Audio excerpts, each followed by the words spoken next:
Good morning. It's 7 a.m. on Tuesday, February 22nd, 7th.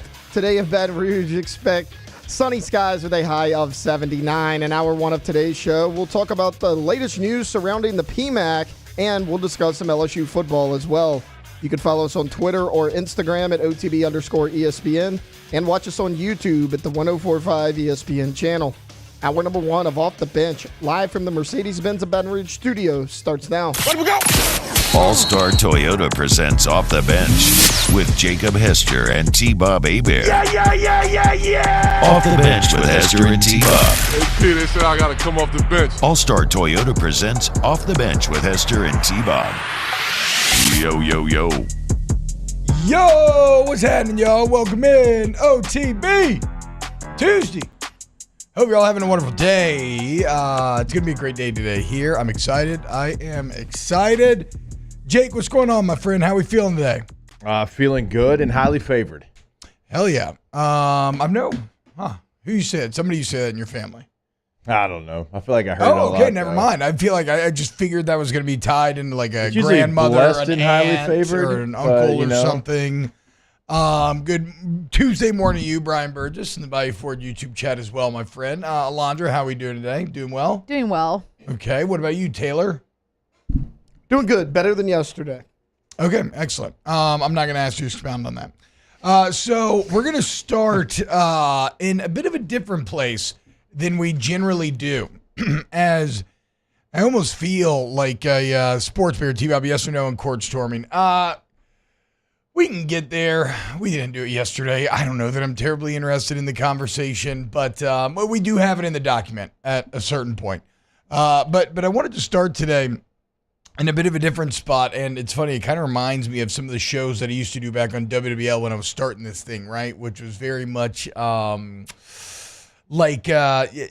maybe a little more news than just pure sports talk. And this is a piece that would kind of involve both. And I don't know if it's on the front page of the Advocate today, but it's definitely on the, it's a main story on the landing page. And it is a story all about the PMAC.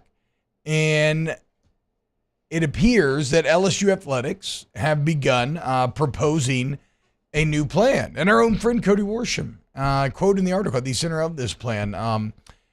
I don't know if it's just because we only mentioned it yesterday and they need more planning ahead of time. There was no mention of the ritual child sacrifice anywhere in here. I don't know if that's going to come about or not. But LSU athletics have begun a proposal, or they're pushing an idea out there to replace the PMAC with a brand new top flight arena and change the Raising Cane's River Center to be a place that would be mostly for conventions. And that comes with like a new hotel. And it's all in pursuit of trying to find a way, at least this is me adding my, what I mean, I think what everybody would assume, right? There was a time when the PMAC was a destination, right? It wasn't just there for people to go to and to host basketball games and gymnastics and everything.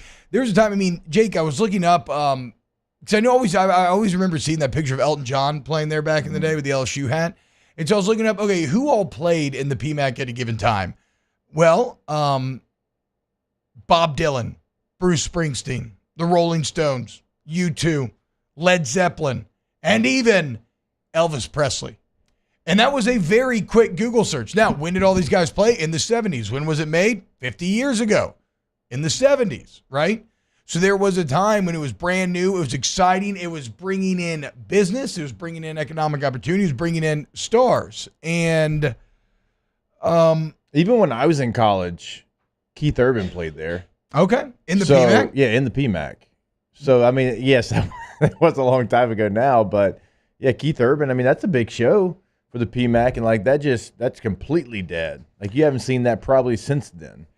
And okay, now let's talk about maybe what exactly it would look like. So if they were to replace the PMAC, the idea would be to do a new-aged mixed-use development, which, Jake, I think you could probably speak to this maybe even better than I could, because it essentially sounds like the idea would be to build something, of course, probably on a smaller scale, but to what like the Braves did with their new stadium, right? Where there's bars, there's restaurants, and it's been a resounding success. And it all feels like it's part of the stadium, even though it's not.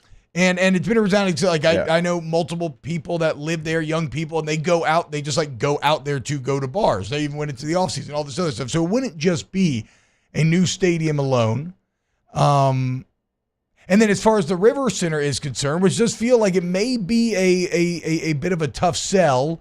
The performing arts theater would continue. So it's like the symphony, stuff like that. Yeah. It would just be that sporting events with more than 8,500 pro sporting events and live performances with more than 3,500 people would not be allowed at the River Center anymore. However, they did say, like I said, they would try to hyper focus on conventions and they would try to build maybe potentially a hotel in there to go along with it to maybe try to get the River Center to accept this. But the point is, like, you don't want the River Center and whatever a new PMAC would be competing over attracting big-time performances and concerts and whatnot. And actually, that is one of the next steps that this is all waiting on. They're not soliciting bids until there would be a city ordinance that would pass the River Center not being able to do those things. So, look, I don't want to get too in the and for what it's worth, TAF has already begun soliciting proposals from developers for finance and build a new venue. Do we know if it would be like in the current location? Site's not been chosen. It's all very, very early. So like now, if you give that site up for the PMAC, then I believe that would fall back into like LSU could use it for academics if they wanted to. Like they would have the first refusal. Am I wrong on that? That's how I always understood it. You mean like the actual land that the current PMAC is on? I mean, I wonder what you would do. Would you tear that down? Would you still use it for sporting events? I don't know. Like, does a new PMAC have to be? I guess LSU athletics would be building it. I don't know.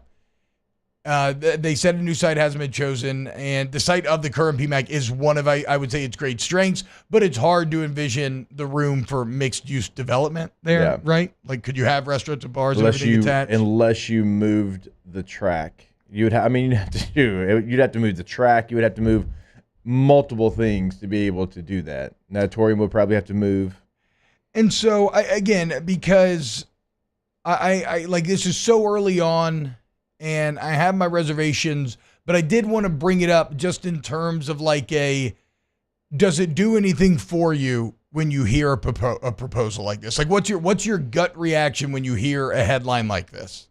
Well, something actually, has to happen. So that gives you faith that maybe something will happen. The PMAC is very outdated. It is not a venue that is going to attract a lot of things. You've heard every coach that coaches in there say, we appreciate what it is, but also we need something new. Yeah. Like every coach. So something feels like it is going to happen, and God knows if anybody can make it happen, it is someone that's coming on this show a little bit later on in Kim Mulkey. That's it. Well, and maybe that is one thing, right? LSU athletics appears to be highly behind this, and I would say that LSU definitely has a way of getting things done in this town. I would say that Scott Woodward has a way of getting things done in this town. I love this all. I love the idea of it, right? The idea that you could have something new and exciting, right? Like for far too long, the city of Baton Rouge, in my opinion, has felt stagnant, right? We have sports, and they're fun, and they're awesome, and hell, as we've talked about over the last couple of weeks, we're pretty damn good at all of them.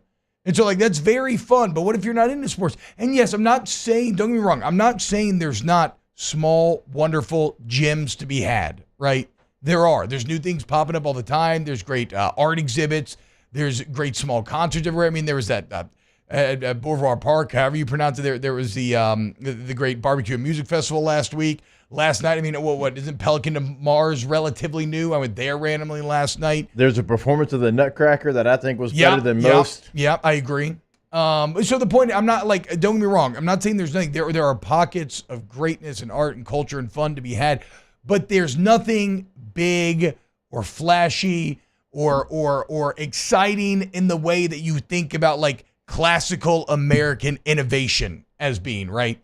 Where you point to it and say, look at what our hands have wrought. Look at this. Come here because this invites you. It's so intriguing to you because of how nice it is, because of how innovative it is, and because of how new it is. And so I love the idea of this all. But I gotta say, I have next to no faith that any of this will actually get done. Right? I mean, well, I think you have, like, at some point, T, you go across the SEC, and when we were doing the CST show, Gordy and I would go to the other arena a lot of times and just hang out because, you know, we get there so early, we do the show, and we're waiting on the team to get there, so we go hang out in the arena, and there's multiple that just new, blow your mind compared to what you have here at LSU. Like, even like an Ole Miss, like, their new arena is great. It doesn't take up a lot of space. Doesn't look like an arena when you walk in. It's built down into the ground. Like, it's a really cool venue that could host multiple things. And so LSU is way overdue to be able to upgrade their basketball facility.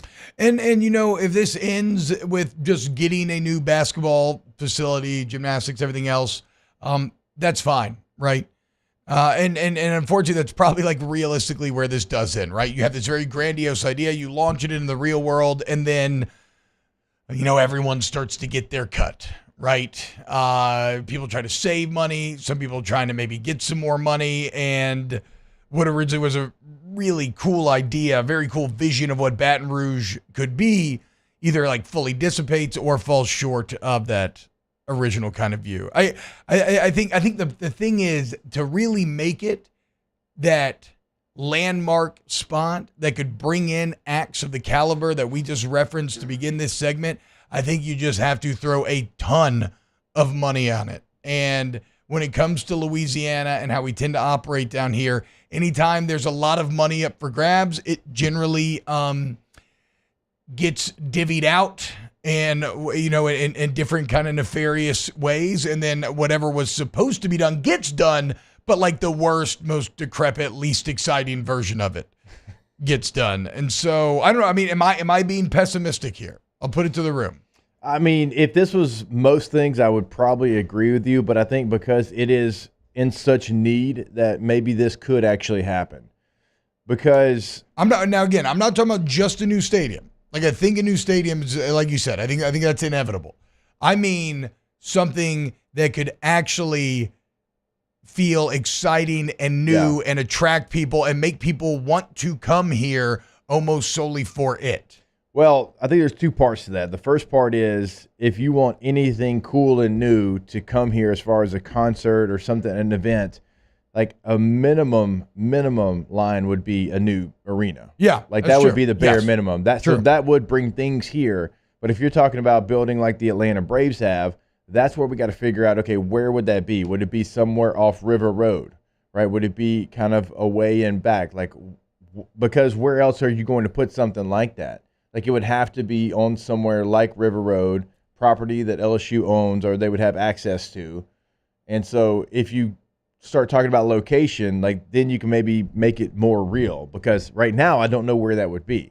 I mean, I don't get too hung up on the location portion of it, because I feel like, you know, there are people that know, like, because I don't know the ins and outs of what's available. Like you said, like, what if you do actually just tear down the PMAC and take over the track stadium and take, you know, and move that somewhere else, because that's way easier to move, and then make that your area. Like, I feel like we can maybe figure it out land-wise. Again, it's just my question is simply like, could something actually like this get pulled off? Is it even possible now?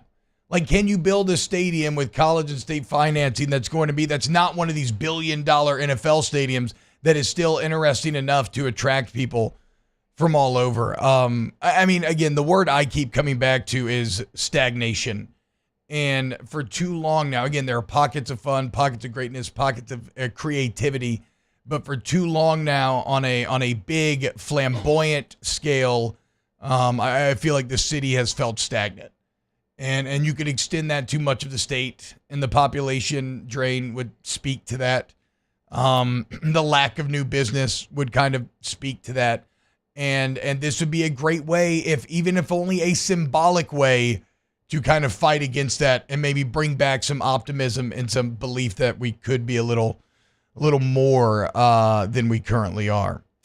What about you two? You two haven't said anything back there. Does any of this sound attractive to you, or are you just like, I mean, whatever, who cares? I don't want to be like overly negative, but I think I'm kind of with you on like we can say all the proposals there and everything, but is it actually going to happen? Like when they had the LSU lakes, they're going to restore them. That is barely getting underway right now. They're barely starting to like dredge the lakes and stuff like that. That's a big project. They've been doing it though. But They've like been doing it. How you said that there's like pockets and stuff like that, like how they're trying to develop Government Street to be kind of like a.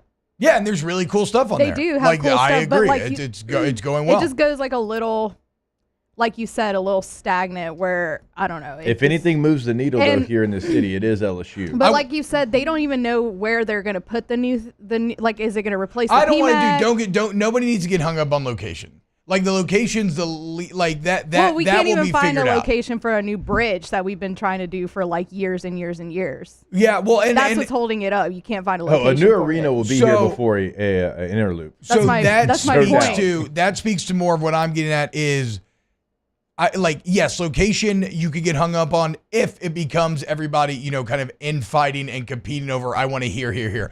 I'm not. If it's I'm just saying I don't want to have a discussion about like raw land available. Like they can make the land, they can find they can find the real estate that they need to get done. Now I do agree that like yes, there could be major fights that stall all this because I want it here, because that's how this stuff generally tends to go. I'm not even faulting anybody. Like of course it's the human nature. Everybody's going to fight and advocate for whatever is going to serve like their part of the community the best, right? That's where you have to hope you have some sort of leader that can kind of cajole or corral or force everybody into a vision. What do you think, Taylor? I don't think you're being too pessimistic when you say, hey, can we really think that this will realistically happen? However, it's a positive anyways, right? I mean, the word is, I think regardless, you're going to get a new basketball arena at the very minimum. That's good news. Do you have all the amenities that you want? No, but it's one of those things where they say, shoot for the moon. You may not make it to the moon, but you can grab a star along the way. Yeah. I mean, anything's an improvement right now, right? I mean, when Will Wade was here, he talked about the roof leaking. Mulkey's mentioned it multiple times. Anything to this point is an improvement. So, like, regardless of what kind of arena you get in what kind of area, it's still an improvement.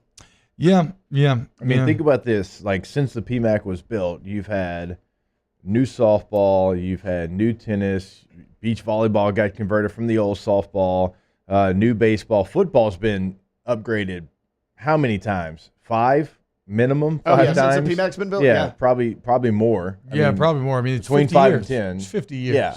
I mean, Football's in my at least getting time a at major LSU, it was like 3 upgrades. Yeah, football's like. at least getting a major renovation once a decade. Yeah. During that time, if not So- more. Did we even have the indoor track when the PMAC first got here? No idea. I have no idea. No idea. And the River Center as well is going to be 50 years old in 27. Yeah.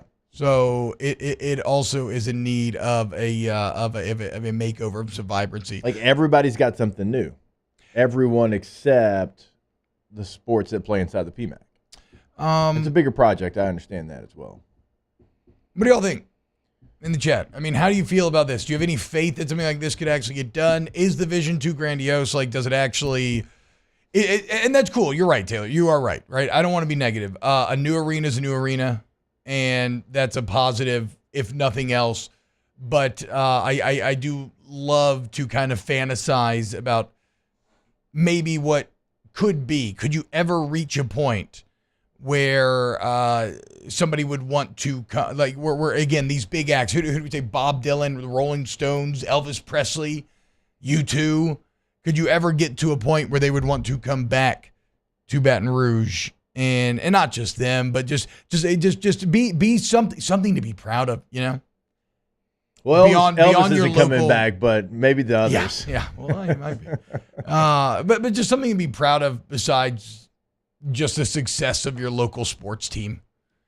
I feel like that would feel really good in a lot of ways, but. No, I completely understand what you're saying about that aspect of it as well. It's like, okay, here's the city, here's what it is, here's what it can be, and there doesn't feel like there's a lot moving for what it can be. It's just like, it is what it is kind of mentality around the city. Exactly. Yeah. Exactly.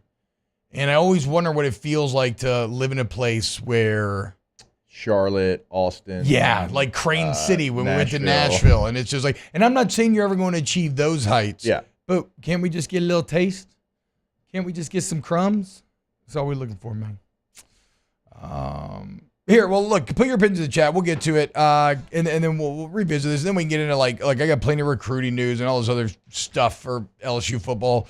Harold Perkins to back it inside linebacker corner Brian Kelly. So we'll touch on all of it here on Off the Bench.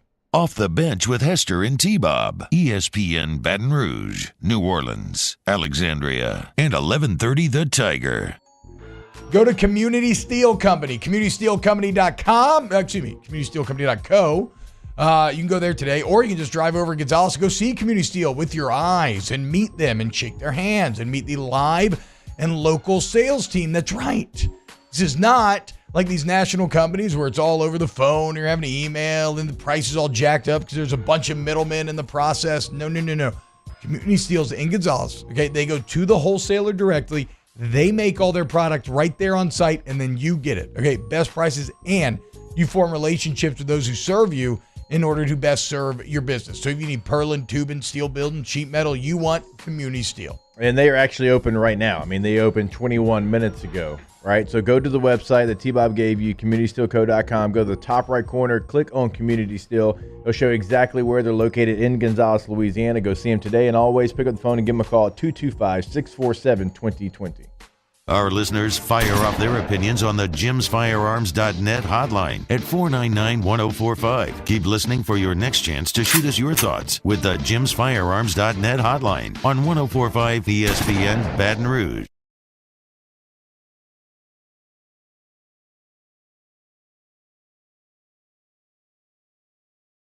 $500 off new Ram 1500 trucks. All new Bayou vehicles come with a 1 million mile warranty. The crew at Bayou Automotive is going to do right by you.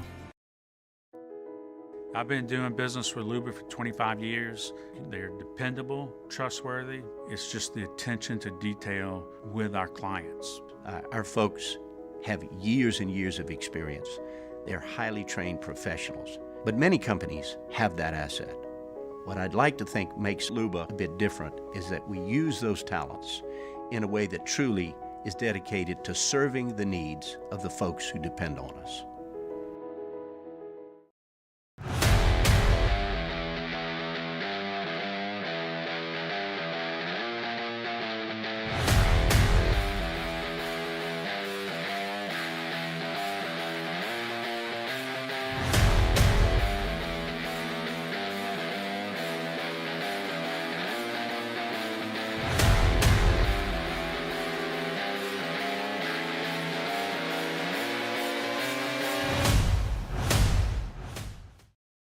Dylan Cruz here to tell you about Six Rings Baseball and Softball Camp. If you live on the North Shore and play ball, go to Six Rings Camps with former LSU assistant coach Dan Canaveri. His knowledge is second to none, and your child will improve and have fun doing it. Camps were held at Coquille Park and Six Rings Academy in Covington with 4 sessions over the summer. Full day and morning only sessions are available from ages 7 to 13. Go to sixringsbaseball.com or call 985-206-9096. Learn the game to love the game. Breck teamed up to reimagine your parks, and you imagined big. With your help, we went to work, creating 12 beautiful community parks across the parish. A family-sized water park, miles and miles of trails, and parks just for your dogs. There are more places to splash, to explore, to run wild, and even soar. You imagined, we delivered. Gold. Breck, your #1 park system in the nation.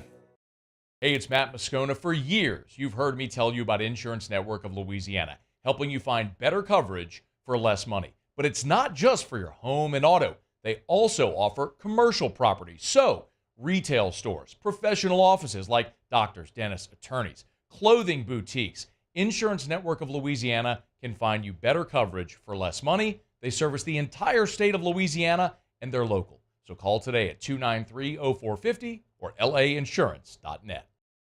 Gulf Coast Bank and Trust is giving our customers the power to bank anywhere, anytime during this challenging event.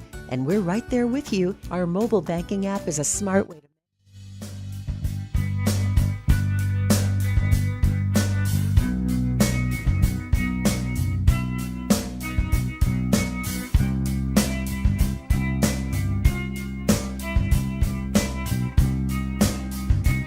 All-Star Toyota presents Off the Bench with Hester and T-Bob. ESPN Baton Rouge, New Orleans, Alexandria, and 1130 The Tiger. You're just like an angel. Your skin makes me cry. Scott Knight says, I really don't have a problem with the PMAC. Couldn't they just do a complete overhaul of the inside of it and roofing to make it better? I mean, yeah, I'm sure you could. I'm sure you could, right? Like, but again, there's I no don't, luxury boxes, restrooms, the concourse. I mean, maybe, I don't know. Like, where are you going to put a luxury box inside the current format? That's not rhetorical. I don't know. I mean, I guess my larger point is as well, I'm not even as hung up on just the pure sporting arena thing. Like. Yeah, but if you want the kind of concerts and stuff that we're talking about, like, luxury boxes would be you got it. must. Yeah, that's a must. That's absolutely a must. I just wonder if you can achieve the grand vision. It made me think about the Baton Rouge to New Orleans rail, which has that ever held any interest for y'all? For me, that's been like a white whale that I've always thought sounds incredible. I mean, I know we've talked about it before. I can be in New Orleans in 55 minutes. So it has no interest for you. I mean, I don't know that the process would be any quicker that I can get there. Well, I don't think it'd be quicker. To be fair. I would be more interested in one that started in Shreveport, stopped in Alec, and stopped in Baton Rouge, and then stopped in New Orleans. Like, that would interest me. I mean, maybe that could get there eventually. I don't know that it would yet. I mean, what I was reading, looking up the rail stuff, because all this made me kind of check up on that again to see, where's that project at? It's because I've heard it talked about for years and years and years. Is it realistic at all? I think I read that it might be like an hour and a half travel time. So I don't know that it would be quicker. I think it would be more like you don't feel like driving. If you wanted to go down there for like a Saints game, right? Maybe you catch the train in the morning, you can drink, go party. You don't have to worry about drunk driving. You catch the train back that night, or you just want to go visit the city for a day and drink or whatever. Like, it's just a way of and the opposite way as well, right? What if you're a tourist and you come into New Orleans during football season and you want to go to like an LSU game on Saturday, right? You pop over on the train, you can pop back over, get back for the Saints game on Sunday. Or there's a great concert in the brand new state-of-the-art PMAC that you want to go to. You hop on the high-speed luxury passenger train, and there you go. Again, all of this feels wholly unrealistic knowing how Louisiana operates. And I was actually looking up, what about you? Does the train do anything for y'all? No, not for me. It's like, not for you. You were cut off there. Also, not for you. based on where I live, I would have to backtrack to Baton Rouge, get on, go to New Orleans. So that's true. For me, no. And like Jake said, he can get there 55 minutes. I think I'm like an hour and 5 minutes. So like it would probably take me double the time on the train. What about you, Alondra? Yeah, I know it doesn't really interest me much. I don't really love public transportation. Like, I don't like planes. I don't like buses. I don't like train. I don't like any of that. God, I love trains, dude. Also, love trains. I had my first experience this winter. It was great. I think I'd be interested in it. From Providence, Rhode Island to New York for the Heisman ceremony from Army and Navy. Pretty cool, huh? It was awesome. Yeah. What were you saying, Alondra? I think I'd be interested in it if it like went to the airport.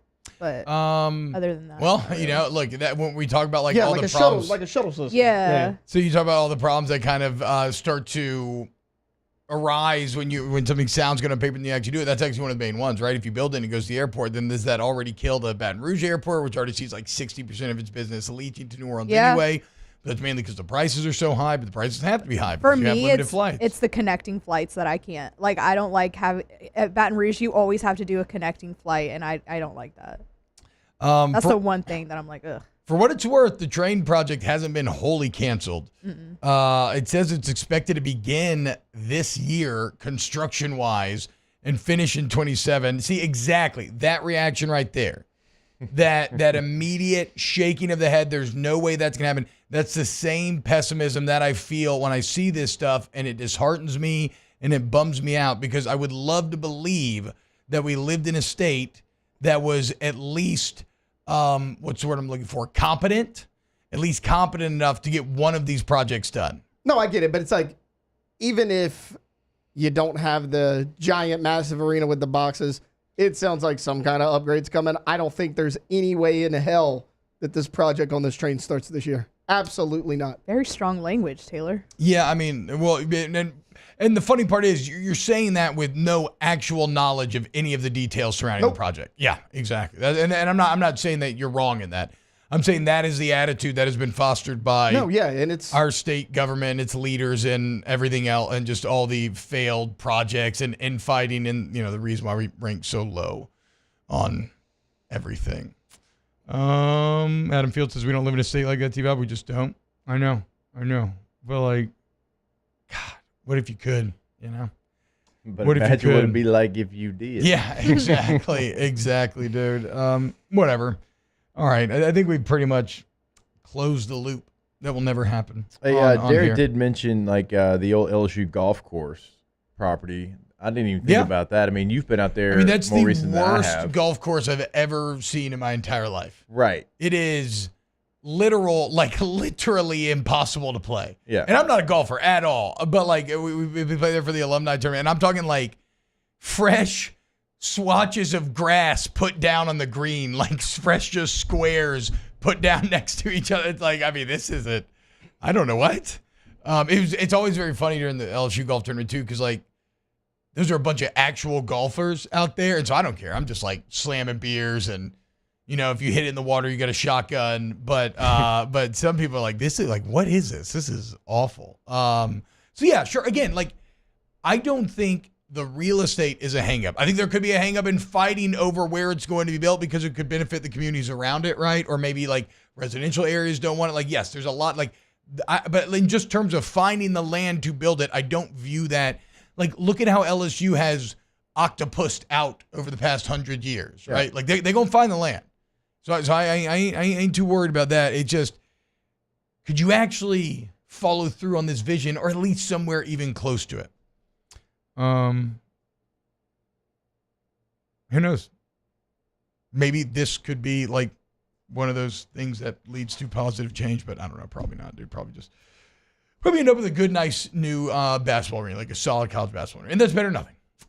Like Taylor said, I suppose we'll just take it, neat it. But imagine that. You fly into New Orleans, take a nice luxury high-speed rail to BR that morning, Saturday morning. You get in from New Orleans Friday night. Quick, guys, wake up. We got to catch the train. You head over. LSU football game day. You're tailgating. You watch LSU versus Texas in Death Valley. LED lights. Place going crazy.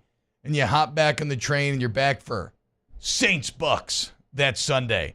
And there's Taylor wearing a Baker Mayfield jersey as the Bucks have just completed their 8th division title in a row. But the Saints look like this finally might be their year behind quarterback. Give me a good young quarterback. Like a freshman. Noah Fafita. Arch Manning. Yeah, yes, behind quarterback Arch Manning. He's finally going to throw up the yoke of Tampa oppression. A boy can dream. A boy can dream. All right. That's it. We'll get to sports after this. Again, Brian Kelly, I think he was speaking with The Advocate. Me and Taylor couldn't quite pin down where he was saying these quotes, but saying that Harold Perkins is going to be back at inside linebacker. Right or wrong, get to next year in OTB. Off the bench with Hester and T-Bob. Trash Rangers. Go to trashsignup.com. Look, if you live in Livingston Parish, Central Parish, you have a choice when it comes to your trash, okay? And there are multiple reasons why you should choose Trash Rangers. You've probably been seeing the red cans, the red trucks popping up around town, and that's Trash Rangers. First off, what I love, they're from here, right? We spent a lot of talk about community today, correct? Unlike these national trash companies who leave all the trash in Louisiana but take the profits elsewhere, Trash Rangers puts the profits back into the community, your local sports teams, charitable initiatives, all that sort of stuff, right? Also, the level of service is just unparalleled. You go to trashsignup.com in 3 minutes. You can choose your number, your can, see your pickup days, how much it's going to be, and they send you texts ahead of time so you never forget. Trash Rangers. That's right. Reliable weekly service, no hidden fees, and then those weekly text reminders that T-Bob tells you about. That is huge if you forget it all the time like me. TrashRangersLLC.com. In times of need, get a full list of phone numbers, websites, and other important emergency information on the Demco Stormwatch page at 1045ESPN.com. There it is, the extra mile. on the border of expected and extraordinary for those willing to go further, like vans customized for work or play, with safety and tech to keep you connected. Supported by a 5-star sales, service, and finance team, and backed by the 1-star you know. So go the extra mile. It's never crowded, because so few have what it takes to go there. Mercedes-Benz Vans. Breck teamed up to reimagine your parks, and you imagined big. With your help, we went to work, creating 12 beautiful community parks across the parish. A family-sized water park, miles and miles of trails, and parks just for your dogs. There are more places to splash, to explore, to run wild, and even soar. You imagined, we delivered gold. Breck, your #1 park system in the nation. It was a humid day, barefoot children play, looking for that summer shade. Time just slips away. Oh, Louisiana, some kind of hold on me. Like cypress stumps, your roots are planted deep inside of me. Yo, Jake here from my friends over at Community Steel Company located in Gonzales, Louisiana. The local place you can turn to for all of your metal building needs. Notice I said local, not Houston, not Dallas, not Atlanta, but right here in Gonzales. Visit them at their brand new state-of-the-art website at communitysteelco.com or pick up the phone and give them a call today to answer all of your questions on your metal buildings, roofing and sheet metal, and any other steel needs you or your business need at 225-647-2020. I've been doing business with Luba for 25 years. They're dependable, trustworthy. It's just the attention to detail with our clients. Our folks have years and years of experience. They're highly trained professionals, but many companies have that asset. What I'd like to think makes Luba a bit different is that we use those talents in a way that truly is dedicated to serving the needs of the folks who depend on us. Dylan Cruz here to tell you about Six Rings Baseball and Softball Camp. If you live on the North Shore and play ball, go to Six Rings Camps with former LSU assistant coach Dan Canaveri. His knowledge is second to none, and your child will improve and have fun doing it. Camps are held at Coquille Park and Six Rings Academy in Covington with 4 sessions over the summer. Full day and morning only sessions are available from ages 7 to 13. Go to sixringsbaseball.com or call 985.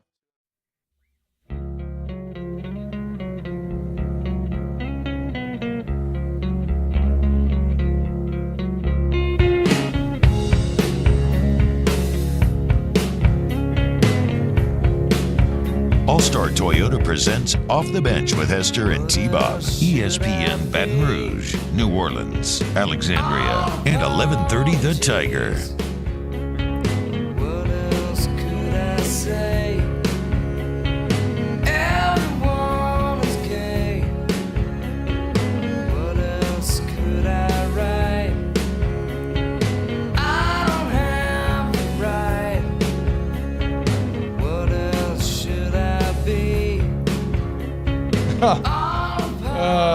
Yeah. Just looking at the Body Forge YouTube chat, it doesn't seem like people are very optimistic about any of this. So we'll move on. And we'll probably never talk about it again. But it was fun to dream a little bit this morning. Harold Perkins back in the news as Brian Kelly, speaking with, I believe, the Advocate, said that Harold Perkins is moving back to inside linebacker. And where that gets interesting is he only played 1 game there, right? Like he ended up, remember, he played Florida State on the inside. It went awfully. And then in another just hilarious, what in the hell were we doing during all of camp moment, they were like, no, we don't like it. And they just moved him to like Nickel Sam out of nowhere. That again is what Brian Kelly must get fixed, maybe more so than anything else this year, is evaluating the team more accurately during camp and not having just these like shocking wholesale changes take place afterwards. But here's what I would say. This is my initial reaction to Harold Perkins being back to the inside, and I don't want to be too reductive, but I'm fully about this simply because of Blake Baker. Like, I was someone who was not about it at all last offseason. I said, why are you taking this guy who's so impactful off the edge, your best pass rusher? Why are you doing a square peg, round hole sort of deal?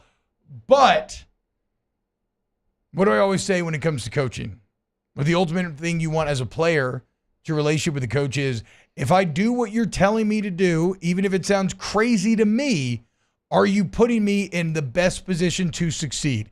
And when you look at what Blake Baker has done in his past, taking Damone Clark, who looked like one of the worst linebackers I've ever seen in my entire life, and then a year later was the nation's second leading tackler. Who's old boy from Mizzou? That's been a Buck Kiss finalist last year. In 2 years, Blake Baker, Tyron Hopper. Blake Baker coming from Florida, yeah. Yes, Blake Baker made him into a Buck Kiss finalist in 2 years at Mizzou. So, like, he has these skins on a wall. And if you look at the type of defense in which Baker runs, it is a hyper-aggressive defense, meaning this will not be Harold Perkins stuck in the inside and mainly dropping into zone coverage. Like, I believe that he will still be fully utilized in dangerous ways, and mismatches will be created. So, again, I don't want to be too reductive, but I'm okay with this because of the man who will be the architect of the design and because of what he's done in his past. So, like, where you put Harold Perkins is always going to be an interesting conversation. I think the last place that you would put him is where he ended up last year. He's not going to line up on the edge and be an edge defender. Like, that's not what his frame tells you he can do. Now, he can do things on the edge, and certainly I would assume he's going to do those things. But we talked about, playing stack backer and the things that he had to do last year, and we didn't know, like, because we never saw it. We saw it for like one game, and then it was kind of all over the place, and then it was kind of guessing what position he was going to play that week. And so I think even for him and his growth and development, hey, here's what you are in our defense. Here's who you're going to be. You're going to be that game 1. You're going to be that game 10. Because, like, I can't imagine for him, like, he burst onto the scene as this edge rusher that nobody could block. Mm-hmm. And then it was like, hey, we need you at stack backer. But then, like, quickly we're going to move you to nickel Sam because we like your coverage skills. Like, where's his headspace at when he's moving all those different places as well? Because he doesn't feel like he can give the respect to one position that it deserves. And that can be very difficult. So, like, the entire offseason, like, my only hope is that Blake Baker and the defensive staff's like, here's who you're going to be for us. Let's hone in on that. Let's make you what we did for those other linebackers that you're talking about. Well, I would say that there's a Brian Kelly quote that should make you feel very good then when he says, quote, "We can lock him into some specific things that will allow him to play really fast. The key is he's got to play fast. He's got to be able to utilize his talents. And so we've got to be able to help him out with that." So that is exactly what you were just talking about, right?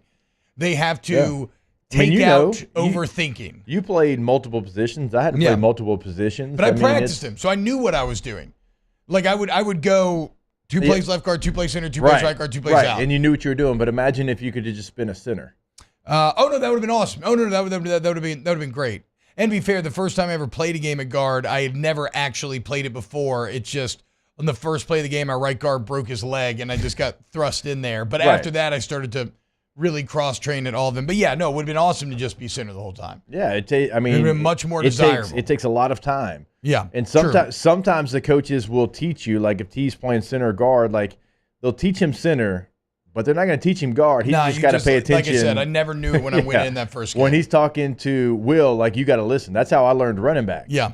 Like, I was a fullback, and so fullback, would be discussed, and then they move on to running back, and Dooley wasn't like, hey, Hester, running back. No, it's like, I'm going to coach Joseph Adai, and you better listen because you're going to play, but I'm not going to tell you what to do. So it does slow you down a little bit. And so, again, look, yes, you have to get Harold Perkins to play fast.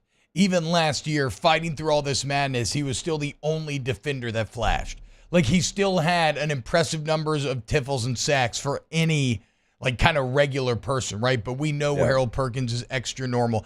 And one of the other things that Brian Kelly talked about, I think, should hearten you if you're someone who, like me, never really understand moving Perkins to the inside to begin with, is that he said this comes to the article, Baker's not expected to run what Kelly called, quote, a bend but don't break defense that LSU used last year. I mean, yeah, that's how bad it was last year. You were literally cognizant, like you were going into the game being like, okay, we got to bend but don't break. I don't want that. No. You want to dictate, right? And that's what Blake Baker does. I mean, Mizzou finished top 20 nationally in sacks. They finished top 20 nationally in tackles for loss. I look at how a Demario Davis is used rushing the passer with the Saints on Sunday. You could do similar things with Harold Perkins on the inside on Saturday. And so if I've been against the move in the past, I've said what I've said, and maybe I'm guilty of being a prisoner of the moment, but I think Blake Baker is what makes this work. And Blake Baker is why now I support whatever he wants to do with Harold Perkins, because Blake Baker has proven to be one of the better defensive minds in all of college football over the past couple of years. I still would expect him to, on third downs, be somewhere different. Yeah, you can move him wherever you want. Like that, for sure. Yeah, but if you're concentrating on, hey, the first couple downs in the series, like this is where you're going to be, and you could still move. Like, because when he moves to edge, it's like, hey, get after the quarterback. But when you start talking about playing nickel Sam, well, then you're in the coverage. Yeah. And you got to know the coverages, and you got to know a lot of different stuff compared to playing stack linebacker. Now, you have to know coverages at stack linebacker, but it's just a completely different set of things that you're worried about. So he's never going to just be an edge rusher. That's just not what he is. He can't be one on third down, sub downs, and we've seen multiple guys be able to thrive there. So find the position, develop him in that position. Blake's done a great job of players that you've mentioned, and then you can move forward with him and have him play much faster. Tommy, false start. Okay, we'll close the air now. Off the bench with Hester and T-Bob. Here we go. Tommy's windows, doors, and siding. GEAUX Tommy's.com. You go there, you work with Tommy's, you're going to see the difference clearly, okay? And, well, you could probably tell by the name, but Tommy's also installs vinyl and wood windows. They can do your vinyl siding. They got the Hardy plank. They install all types of doors. And look, it is tax return season. If you're one of the lucky ones, you're getting a good tax return, why not invest in your home, right? The thing that means most to you, your greatest asset in life, and that's where Tommy comes in. And as I tell you every day, we recommend getting multiple bids. You owe it to yourself. You just make Tommy one of the bids, okay? And see why they've taken on the Angie Service Award 7 years in a row. GoTommys.com. Yeah, when you go to that website, you can take our word for it. We're telling you the truth, but check out the testimonials as well there on the website. Also, check out the gallery of what they've done in the past. It's not just one thing. It's also windows, doors, and siding. Go to the website today, GoTommys.com. Our listeners fire off their opinions on the JimsFirearms.net hotline at 499-1045. Keep listening for your next chance to shoot us your thoughts with the JimsFirearms.net hotline on 1045 ESPN Baton Rouge.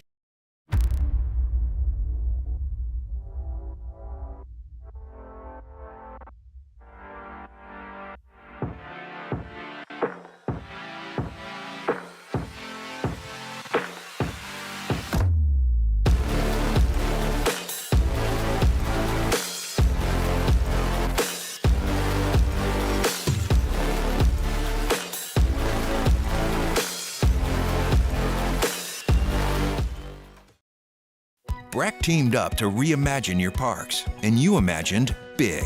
With your help, we went to work, creating 12 beautiful community parks across the parish. A family-sized water park, miles and miles of trails, and parks just for your dogs. There are more places to splash, to explore, to run wild, and even soar. You imagined, we delivered. Gold. Breck, your #1 park system in the nation. Hey, it's Matt Moscona. For years, you've heard me tell you about Insurance Network of Louisiana, helping you find better coverage for less money. But it's not just for your home and auto. They also offer commercial property. So, retail stores, professional offices like doctors, dentists, attorneys, clothing boutiques. Insurance Network of Louisiana can find you better coverage for less money. They service the entire state of Louisiana, and they're local. So call today at 293-0450 or lainsurance.net. Yo, Jake here from my friends over at Community Steel Company located in Gonzales, Louisiana. The local place you can turn to for all of your metal building needs. Notice I said local, not Houston, not Dallas, not Atlanta, but right here in Gonzales. Visit them at their brand new state-of-the-art website at communitysteelco.com Or pick up the phone and give them a call today to answer all of your questions on your metal buildings, roofing and sheet metal, and any other steel needs you or your business need at 225-647-2020. I've been doing business with Luba for 25 years. They're dependable, trustworthy. It's just the attention to detail with our clients. Our folks have years and years of experience. They're highly trained professionals, but many companies have that asset. What I'd like to think makes Luba a bit different is that we use those talents in a way that truly is dedicated to serving the needs. So join us for Tuesday's AFR presented by Sunshine. I'm in for Matt one more time. We're getting you ready for LSU, Georgia from the PMAC. We'll have the latest from the NFL Combine. It's Tuesday's AFR 3 to 6, 104.5 ESPN Baton Rouge.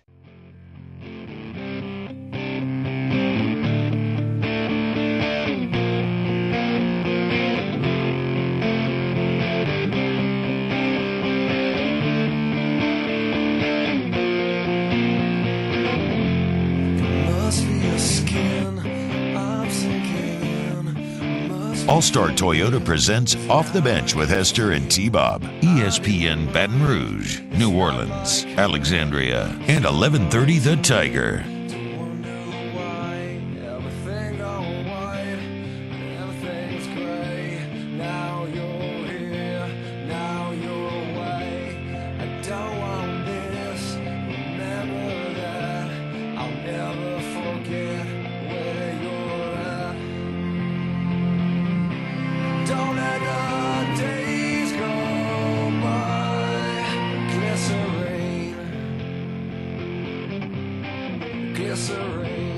Yo, what's happening, y'all? Welcome back.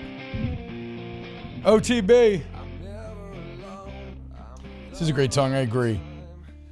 Go South. Speaking of Harold Perkins, I can't think of a player where everyone in the country was anticipating a defensive Heisman type season. You can keep playing Alondra.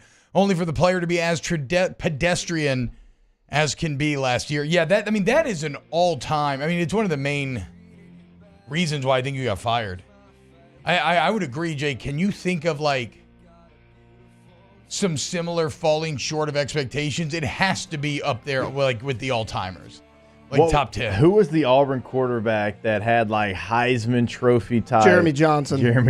But even he had one good game. All right, I got a defensive one for you. Jadeveon Clowney's last year at South Carolina. Yeah. He was kind of what do you have, maybe 2.5 sacks, something like that? Kind of going through the motions a little bit, kind of. And then there's multiple stories out there about him basically telling the other players, offensive players that would cut him and stuff. Hold on now, look, man. Well, yeah. How much of that was on him and not South Carolina? Yeah. Yeah, look, Harold Perkins was on ESPN's top 100, the number 4 player in the nation last year. Yeah. I think Mike Golick Jr. tweeted during the season that there's nothing sadder than watching Harold Perkins play in this LSU defense. Just a complete waste of skill but you know what? That's why he brought Blake Baker in. That's the and again, the Jeremy Johnson thing is disappointing, but that hype was undeserved. Harold Perkins' hype was earned on the field. He won you multiple games in Brian Kelly's year 1. He had a defensive impact that we have not seen since Tyrann Mathieu? And in terms of wins and losses, just sheer. Yeah, he won you the Arkansas game straight up that year. Straight up. By himself. So I agree, Gulf South. And that's why you brought Baker in. That's one of the reasons why Matt House is out. And again, I think it's if you weren't grinding the film in 2020, I think it's impossible to really understand. Well, that's unfair. Whatever. My point is, I thought Damone Clark was maybe the worst linebacker I'd ever seen. That feels like a lot. It was. Did 2020? It was awful. Worst you've ever seen. We've seen some bad ones. It was. That's a guy that starts for the Cowboys now. Exactly. And go look at his 2020 numbers compared to 2021. It's unbelievable. I will say this. So I had a conversation. I think LSU, maybe they were on the way home from Kentucky. I don't remember where it was, but I was talking with Blake about Damone Clark. He's like, I remember the guys before me, before I got here, they're like, this guy can't play. He's like, what are y'all watching? Yeah. Y'all put him in position to fail. It ain't nothing about him. It's about y'all. Like, he was adamant about it. He's like, it blew my mind that they said this guy couldn't play. Okay, here. CFBstats.com has not been working lately, dude, and I think I'm the only person that cares, and it is freaking me out. Yeah. Damone Clark had 63 tackles in 2020. Like sportsreference.com. That went up to 135. Yeah. I mean, in one offseason. From 63 to 135. From 4 tiffles to 15. From 1 sack to 5.5. You tell me you shouldn't be excited about what Blake Baker's going to do with Harold Perkins on the inside? Let's go. Hour 2, OTB, coming up next. Off the Bench with Hester and T-Buck. There it is, the extra mile. On the border of expected and extraordinary. For those willing to go further. Like vans customized for work or play. With safety and tech to keep you connected. Supported by a 5-star sales, service, and finance team. And backed by the 1-star you know. So go the extra mile. It's never crowded because so few have what it takes to go there. Mercedes-Benz Vans. The Windsor Senior Living Community in Mandeville, Louisiana is a beautiful, vibrant apartment community geared towards seniors. They are nestled right in the heart of Mandeville, where seniors live a more carefree lifestyle in spacious apartments with the peace of mind that comes from having a little extra help. Call the Windsor at 985-624-8040 to schedule a lunch and tour. Come see how the Windsor can be your passport to peace of mind. Breck teamed up to reimagine your parks, and you imagined big. With your help, we went to work, creating 12 beautiful community parks across the parish. A family-sized water park, miles and miles of trails, and parks just for your dogs. There are more places to splash, to explore, to run wild, and even soar. You imagined, we delivered. Gold. Breck, your #1 park system in the nation. Hey, it's Matt Moscona. For years, you've heard me tell you about Insurance Network of Louisiana, helping you find better coverage for less money. But it's not just for your home and auto. They also offer commercial property. So, retail stores, professional offices like doctors, dentists, attorneys, clothing boutiques. Insurance Network of Louisiana can find you better coverage for less money. They service the entire state of Louisiana, and they're local. So call today at 293-0450 or lainsurance.net. Yo, Jake here from my friends over at Community Steel Company located in Gonzales, Louisiana. The local place you can turn to for all of your metal building needs. Notice I said local, not Houston, not Dallas, not Atlanta, but right here in Gonzales. Visit them at their brand new state-of-the-art website at communitysteelco.com or pick up the phone and give them a call today to answer all of your questions on your metal buildings, roofing and sheet metal, and any other steel needs you or your business need at 225-647-2020. I've been doing business with Luba for 25 years. They're dependable, trustworthy. It's just the attention to detail with our clients. Our folks have years and years of experience.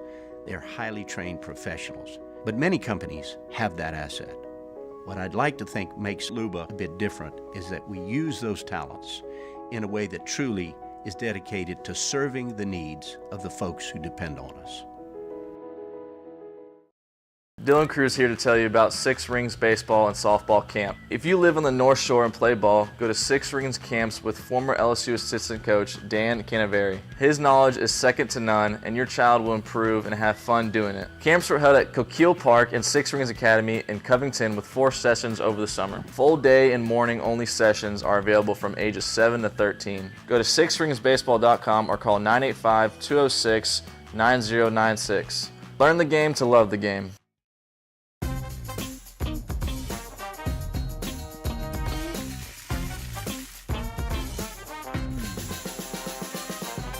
The best kept secret in town is out. Discover Tallulah at the Renaissance Hotel on Bluebonnet. At Relief Windows, we're more than windows. We're windows, doors, hardy plank, and vinyl siding. But our number one product is always customer satisfaction. Visit us online at reliefwindows.com.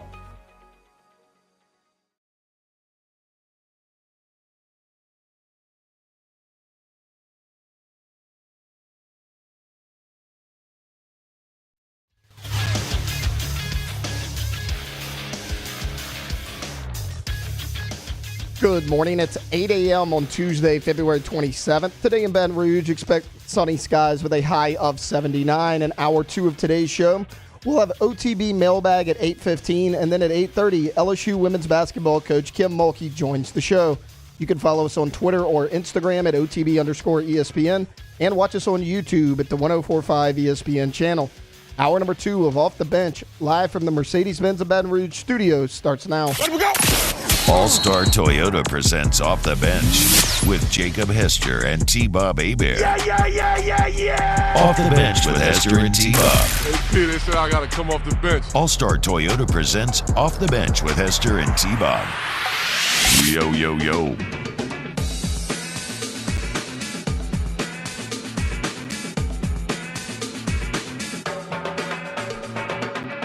So, y'all, welcome back. Hour number 2 of OTB. T-Bob, Lonja Taylor, Jake hanging out with you today. Hope you're all having an excellent day.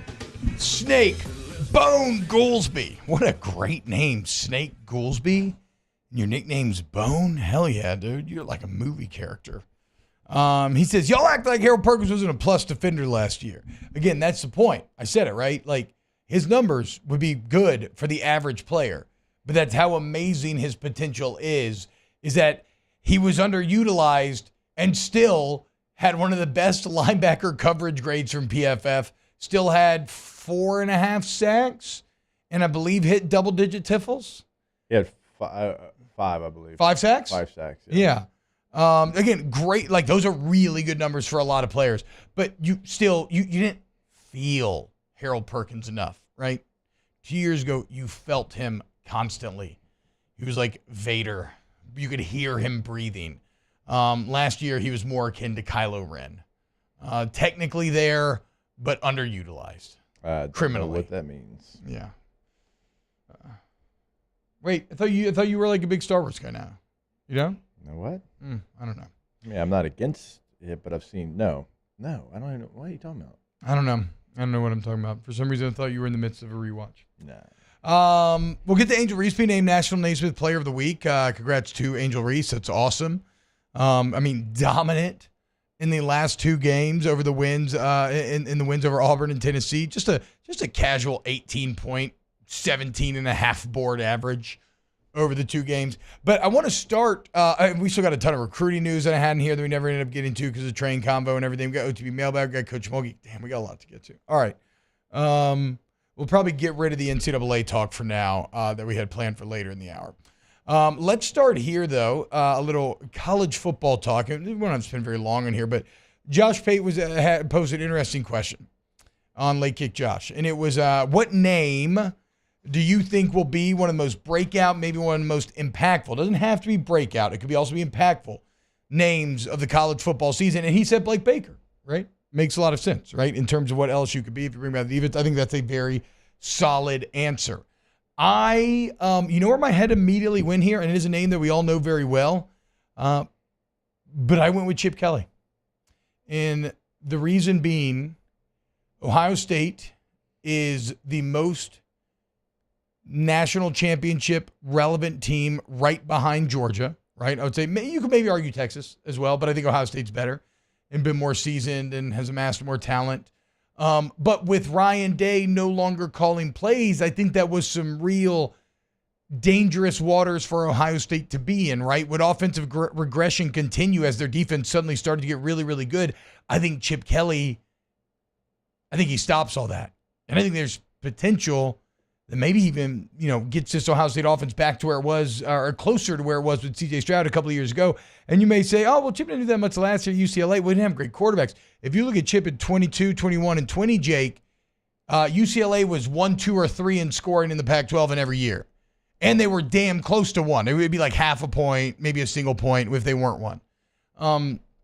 And now you have Chip Kelly no longer having to fundraise, having to politic, having to recruit 24/7. So now you get this guy that I would argue is still one of the best offensive minds in the country, and he is fully committed to offensive theory and play calling and everything else, and he has the best team he's ever had.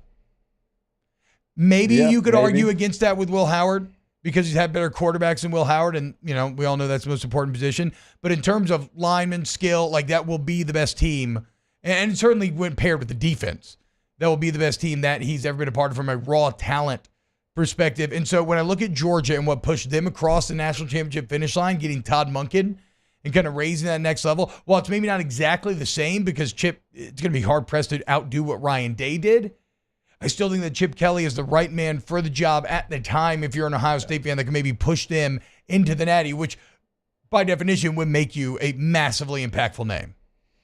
All right, so you went with a coach. Yeah. I'm going to go with a player. I'm going to go with Avery Johnson, quarterback for Kansas State. Because the Big 12 right now. Oh, the young cat. Yeah, the played last year. In the Pop-Tart Bowl. Yes. Yeah, long hair, great hair. Beautiful long blonde hair. Yeah, one of the highest recruited guys that Kansas State's ever gotten on campus. And last year he played, I think he was 9 games he played in.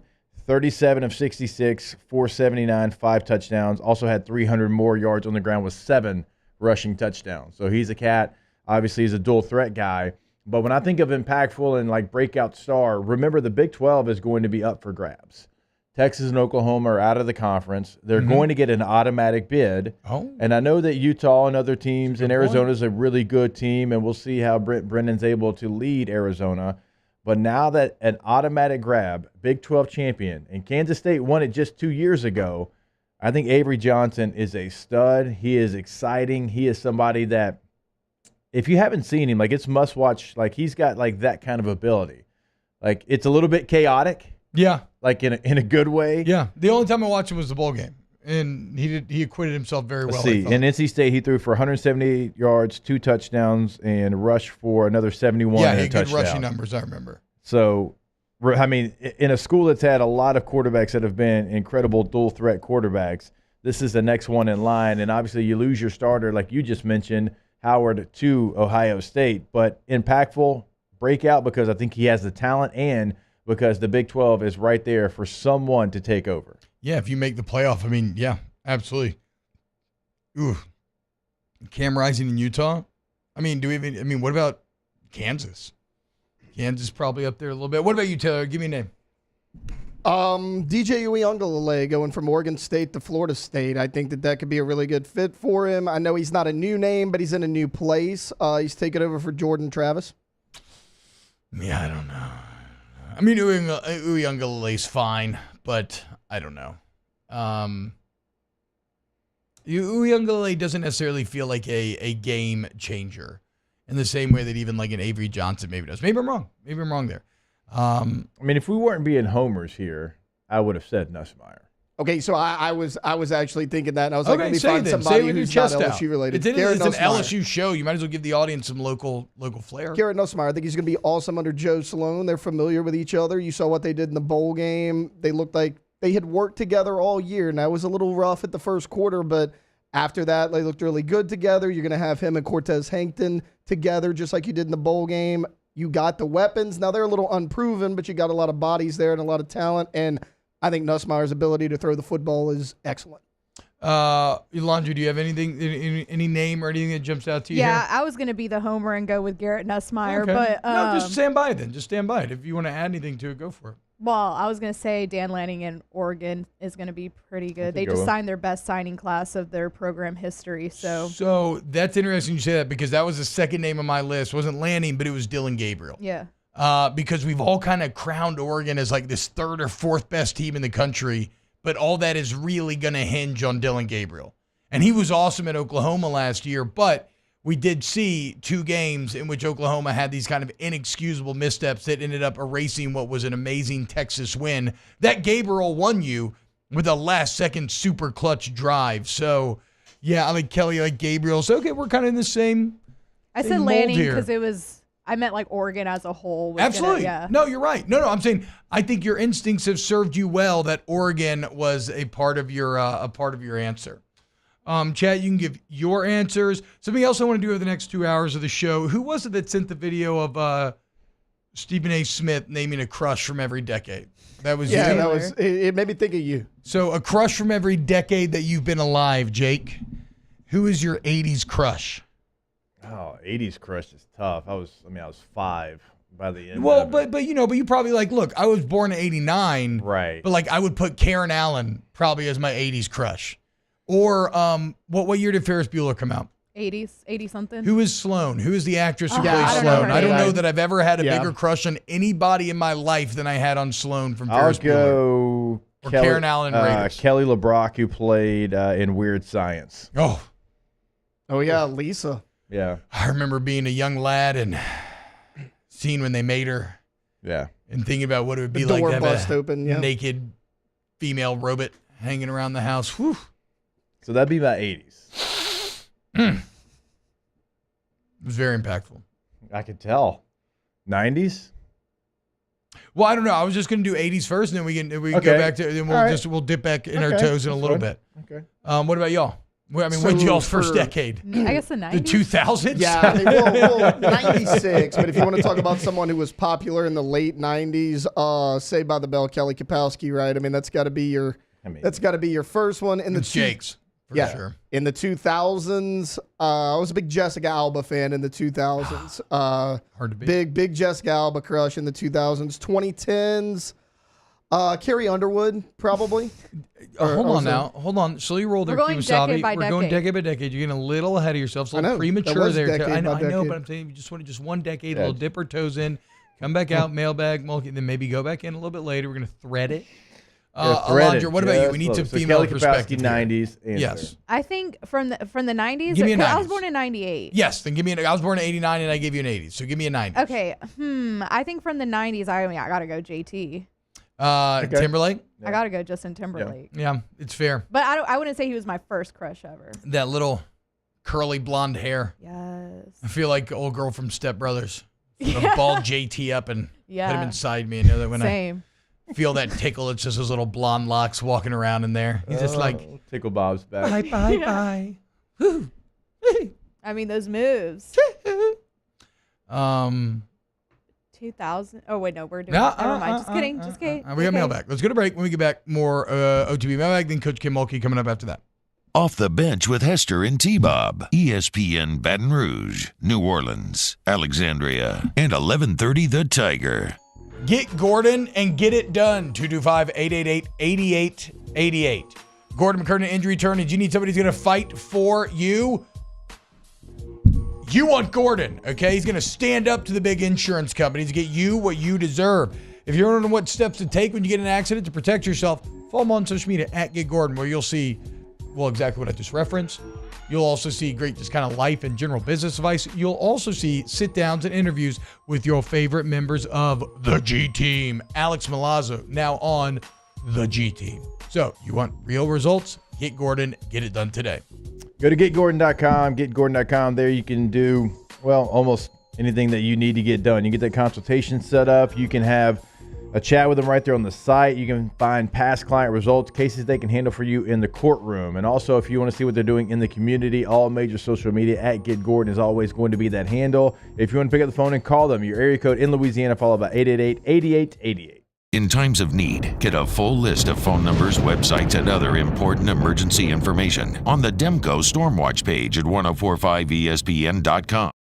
Elevate brand visibility, ignite customer engagement with the power of radio and digital advertising combined. Guarantee Digital Media brings the two together as a trusted media partner in Louisiana for nearly a century. Claim your free digital audit at guaranteemedia.com.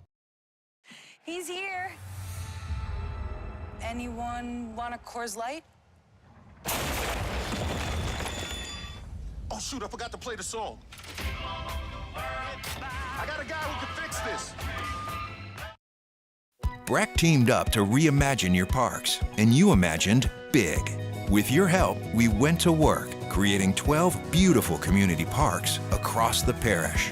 A family-sized water park, miles and miles of trails, and parks just for your dogs. There are more places to splash, to explore, to run wild, and even soar. You imagined, we delivered. Gold. Breck, your #1 park system in the nation. Hey, it's Matt Moscona. For years, you've heard me tell you about Insurance Network of Louisiana, helping you find better coverage for less money. But it's not just for your home and auto. They also offer commercial property. So, retail stores, professional offices like doctors, dentists, attorneys, clothing boutiques. Insurance Network of Louisiana can find you better coverage for less money. They service the entire state of Louisiana, and they're local. So call today at 293-0450 or lainsurance.net. Yo, Jake here from my friends over at Community Steel Company located in Gonzales, Louisiana. The local place you can turn to for all of your metal building needs. Notice I said local, not Houston, not Dallas, not Atlanta, but right here in Gonzales. Visit them at their brand new state-of-the-art website at communitysteelco.com or pick up the phone and give them a call today to answer all of your questions on your metal buildings, roofing and sheet metal, and any other steel needs you or your business need at 225-647-2020. I've been doing business with Luba for 25 years. They're dependable, trustworthy. It's just the attention to detail with our clients. Our folks have years and years of experience. They're highly trained professionals, but many companies have that asset. What I'd like to think makes Luba a bit different is that we use those talents in a way that truly is dedicated to serving the needs of the folks who depend on us. Dylan Cruz here to tell you about Six Rings Baseball and Softball Camp. If you live on the North Shore and play ball, go to Six Rings Camps with former LSU assistant coach Dan Canaveri. His knowledge is second to none, and your child will improve and have fun doing it. Camps were held at Coquille Park and Six Rings Academy in Covington with 4 sessions over the summer. Full day and morning only sessions are available.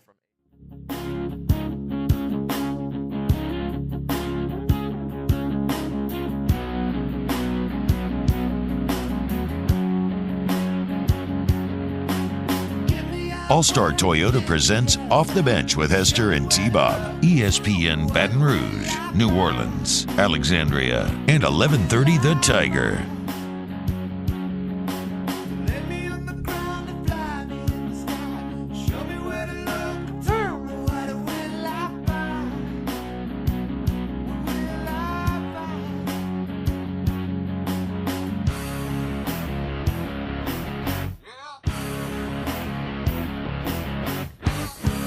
I mean, my 80s, and by the way, we need some mailbag questions, so I'm going to let him fill in for a little bit. Hashtag OTB mailbag in the chat if you want to ask us anything. We'll get into it in a minute.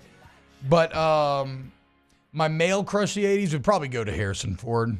I mean, he kind of defines all my favorite movies from that time period, and he's just, like, beautiful. Sylvester Stallone, for sure. Oh, I mean, Jake and Sylvester Stallone would be the most alpha, gritty, short king tandem of all time. It'd be like that Predator handshake with Arnold and oh my God, who just passed? Rest in peace. Where am I blanking on? Carl Weathers. Carl Weathers, Apollo Yeah, Creed. when they like dap each other up, Yeah. that's you and Slog being like, "What's up, bro?" I'm gonna go Rob Lowe for the 80s. Right. I mean, or you could just go Rob Lowe of today. Yeah, because he looks so exactly the good. same. Yeah, Or Rob Pelinka today. He does. Rob Lowe does not age at he all. looks great. All right. Well, look, that shot, that little 5'10" shot ain't going to go unnoticed, by the way. What? What do you mean? You're taller than Sly is. He ain't 5'10". That's what it says he is. No, bro. Sly's got to be like 5'8", 5'9", huh? Yeah, I don't know. Yeah, that's what I'm saying. Y'all are like a couple like Doug Martins. Just muscle hamsters. What a year and a half that guy had One to of them live. was 6'5". But that dude was a unit. Who's 6'5"? Dolph Lundgren. Uh-oh. Rocky IV. Yeah. Ivan Drago. Yeah. Big man.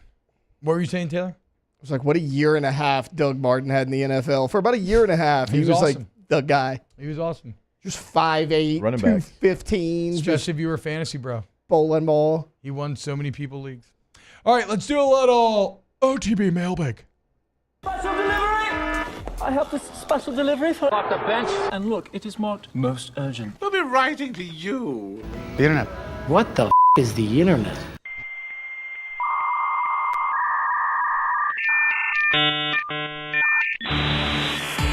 Hashtag go to me mailbag. Why are there so many mosquito hawks this year? I think it has something to do with the drought. I was going to say because there's a lot of mosquitoes. I don't know. There's a lot of them things, though. There's so many. But I mean, we like mosquito hawks, right? I don't know. I don't. I don't know what they do. They kill mosquitoes. I don't like bugs. But they kill the bad bugs. I think that's surely. a myth. Okay, look, I've never looked it up. Surely mosquito hawks kill mosquitoes. Otherwise, why the hell are we calling them mosquito hawks? Let's find out. They do not actually eat mosquitoes. What? Sometimes they eat the mosquito larvae, but not enough to actually consider them mosquito hawks or mosquito eaters. Oh my God, dude. I've been saving them this entire time. I've been like Mr. Miyagi, capturing them with soft fingers and then letting them outside. Nah, you better instead get of those killing hands them. clapping, dude. Get some smush going on. Adult mosquito hawks. I don't think that he could actually kill a mosquito. They're Probably. anatomically I can kill a incapable mosquito of hawk. killing. I palmed a basketball. Thank you very much. They're anatomically incapable of killing or consuming other insects. What are we doing? T-Bob's going on a rampage of mosquito hawks when he gets home. Why are we calling? Yeah, they're dead now. They are dead to me. Yep. This whole time I've been telling my kids, no, these are the ones we want. They kill mosquitoes. They're good. And then I capture them again. I set them free outside. Hey, they still don't bite you though. No, but they're gross. They just bother me. Swarm around me. Yeah, I mean now, yeah, sure, kill them, whatever, dude. God. They are a great food source for birds and other insects, and to your soil, apparently. Mm-hmm. But they have nothing to do with mosquitoes. No, nothing to do with them at What all. are we doing? What are we? What? That's what I'm saying. Exactly. What are we doing then? Who named these? An idiot. You are a liar. A liar. Yeah. Whatever. What's the next question? Unbelievable. And now I've been lying to my kids. I'm the a-hole. Hashtag OTB mailbag. How do you feel about John Cena starting an OnlyFans? What? John Cena starting an OnlyFans? I wouldn't be able to see it. No, if you look up the pictures, it's mirror selfies, but no one's in the mirror. Yeah. I get it now. It took me a minute to get there. Let's see him. But did John Cena really make an OnlyFans? Oh, I don't know. Oh, the curious cat over here. I mean, I would doubt we're going to get full frontal. If we did, though, I'd look for sure. Curious cat. Yeah, he tried to look at Shohei Ohtani yesterday, and I was like, no. Quick, His nuts weren't out. He was like, with it. I was already Googling. Yeah. Hashtag go to me mailbag. I was trying to find out why there are so many, but I couldn't find an answer. I'm sorry. I thought because they were eating the mosquitoes. No, they're not. That are waking up. They're not. When are y'all going to see Dune 2? When does it come out? Thursday. On Thursday. I need to Actually, rewatch. I'm not going to go see it there. I'm going to go Blake Shelton Thursday. I'm going to I'm rewatch. gonna rewatch That'll be one. fun. It's not in the PMAC though, right? Nah. It's actually at the Cajun Dome, Oh, okay. Shout out.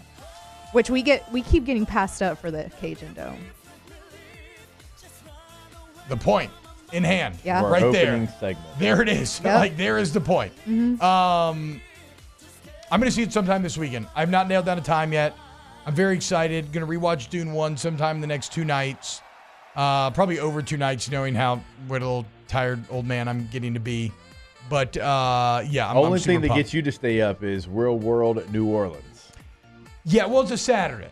Saturdays, all bets are off. Okay. I'll stay up for anything on Saturday. During the week, it's harder. But yeah, Real World New Orleans really got its hooks in me. It was insane. I watched all 23 episodes over about a 7-hour period till 4:30 a.m. Hashtag OTB mailbag. Did T-Bobby get the Dune 2 popcorn bucket, and what will he use it for? I mean, popcorn. Yeah, have you seen it though? I have. You like the sandworm? Yeah, it's a little. It's a little booty-ish. It's very anal. Yeah. It looks very anal. Not anal retentive. It looks like a beehole a little bit. Yeah. What sandworms do. I was thinking of doing like a hole in the popcorn bucket and being like, "You want to ride my sandworm?" That'd be a good prank. Yeah, just a prank. Yeah. Officer, it's just It's a prank. a little wholesome, good wholesome prank. It's just no a one's joke. getting hurt. Dude. Justin Timberlake. He had the old song talking about it. Yeah, that's what I'm saying. Yeah. Dig in the box. Yeah. You can say it. Can You can? Yep. I was going to, and I didn't know if I could. Maybe you ran it together quick enough. I think so. Yeah, because one time I was doing a show with Gordy back in the old Hanging with Hester days, and I don't know how it came up, but because it is also a name, you can say it. Because we're talking about there being like a little Dick Van Dyke inside of a box. Yeah. Hashtag OG Mailbag. What state would you like to move to? I ain't going nowhere. I don't know. North Carolina seems tight. California, I know y'all don't like it, but I liked my time in Southern California.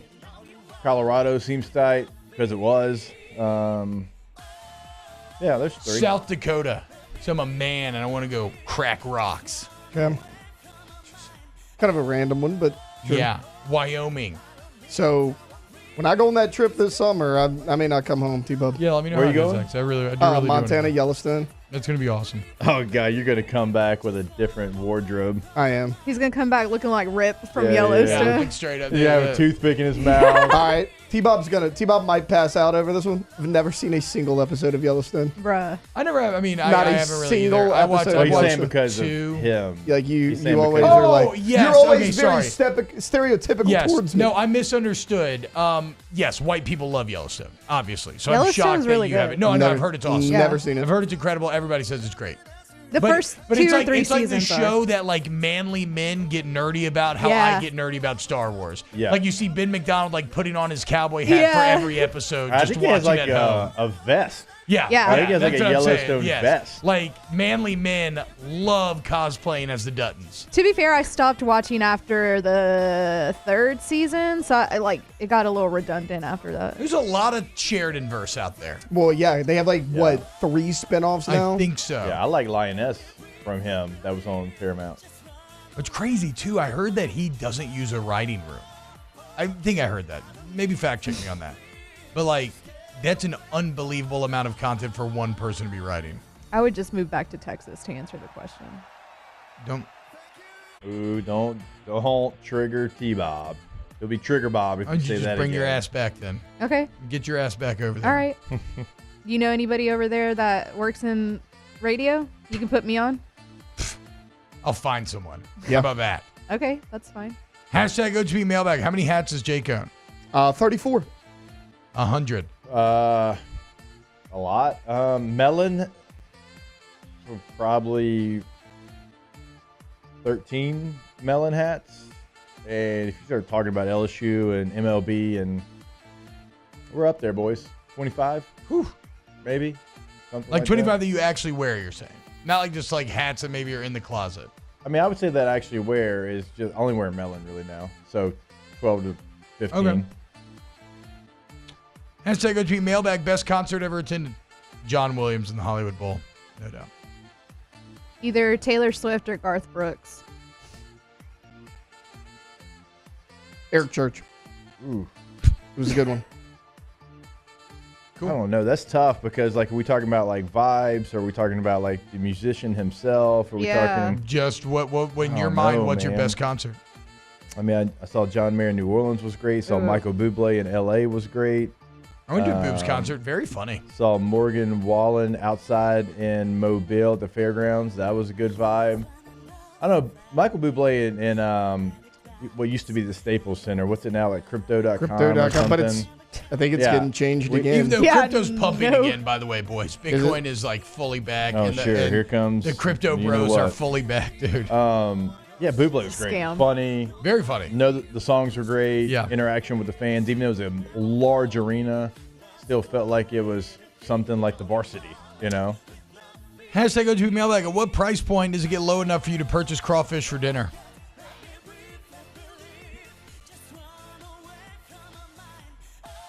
I mean, anything over $10 feels like way too much. Am I wrong? Like even 30 for 3 pounds feels like a lot. But what are the prices out there right now? I haven't even they're checked. like- I just heard they're insane. I think they're like $9.99. Oof. I think. Fact check me because I'm I don't not. know. So 30 for one person for 3 pounds of crawfish. I don't know if I can justify it. Katie's been craving some. She wants some. She loves crawfish. It's good. We all love it. It ain't enough food for me to pay that much per person. Well, that's the thing. I'll eat like 5 to 7 pounds to fix the That's not what I'm enough saying. food problem, but then I ain't going to pay 50 to 70 and bucks then you're for working one for person. free the month. Yeah. According to WBRZ, the average price per pound of boiled crawfish this week is $9.49 per pound. Like, where do you go get your crawfish? The price is too damn high.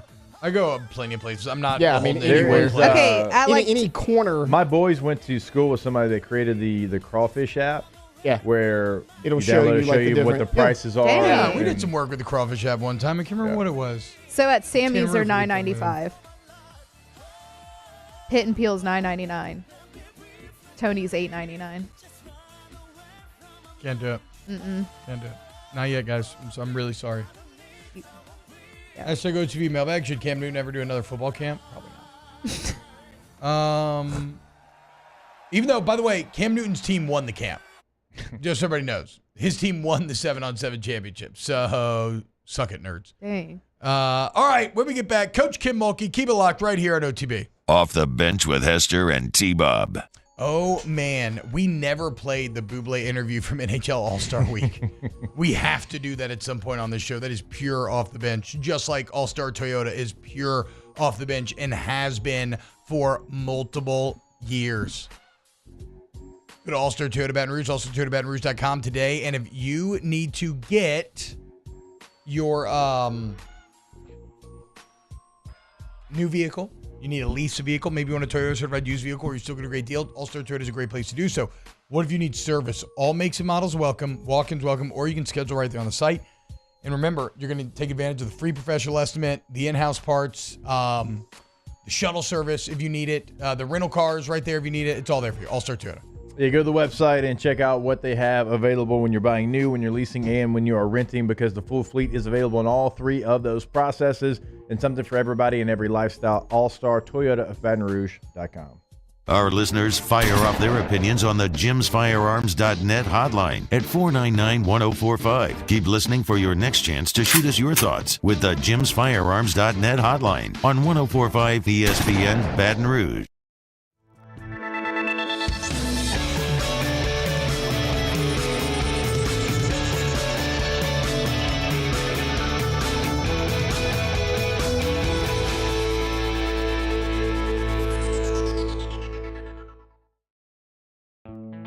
The importance of doing this fortified program and offering it to people down here is, number one, the only real chance you're going to get to do this is when you put on a new roof or build new. And through companies like HUDCO, who's kind of leading the way in this thing, it's going to offer the customers a huge advantage in the insurance market and the price of their insurance. You know, we're not looking to make a fortune off fortifying. We're trying to give you a better product than our competitor at the moment. I'm trying to do something that he can. I'm trying to give you something better. So a lot of these insurance jobs, you're getting a re-roof, you're only paying your deductible. Let's sit down and talk about the fortified and let's see what it does to your insurance premium. You're getting a steal. Yeah. You're getting a brand new roof and a fortified certificate for your deductible, essentially. And I think we're rocking and rolling.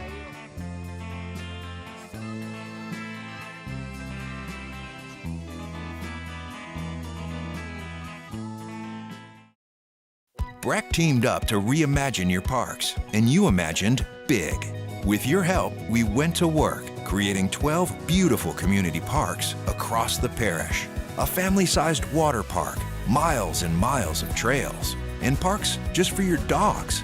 There are more places to splash, to explore, to run wild, and even soar. You imagined, we delivered gold. Breck, your #1 park system in the nation. Hey, it's Matt Moscona. For years, you've heard me tell you about Insurance Network of Louisiana, helping you find better coverage for less money. But it's not just for your home and auto. They also offer commercial property. So, retail stores, professional offices like doctors, dentists, attorneys, clothing boutiques. Insurance Network of Louisiana can find you better coverage for less money. They service the entire state of Louisiana, and they're local. So call today at 293-0450 or lainsurance.net. Yo, Jake here from my friends over at Community Steel Company located in Gonzales, Louisiana. The local place you can turn to for all of your metal building needs. Notice I said local, not Houston, not Dallas, not Atlanta, but right here in Gonzales. Visit them at their brand new state-of-the-art website at communitysteelco.com or pick up the phone and give them a call today to answer all of your questions on your metal buildings, roofing and sheet metal, and any other steel needs you or your business need at 225-647-20.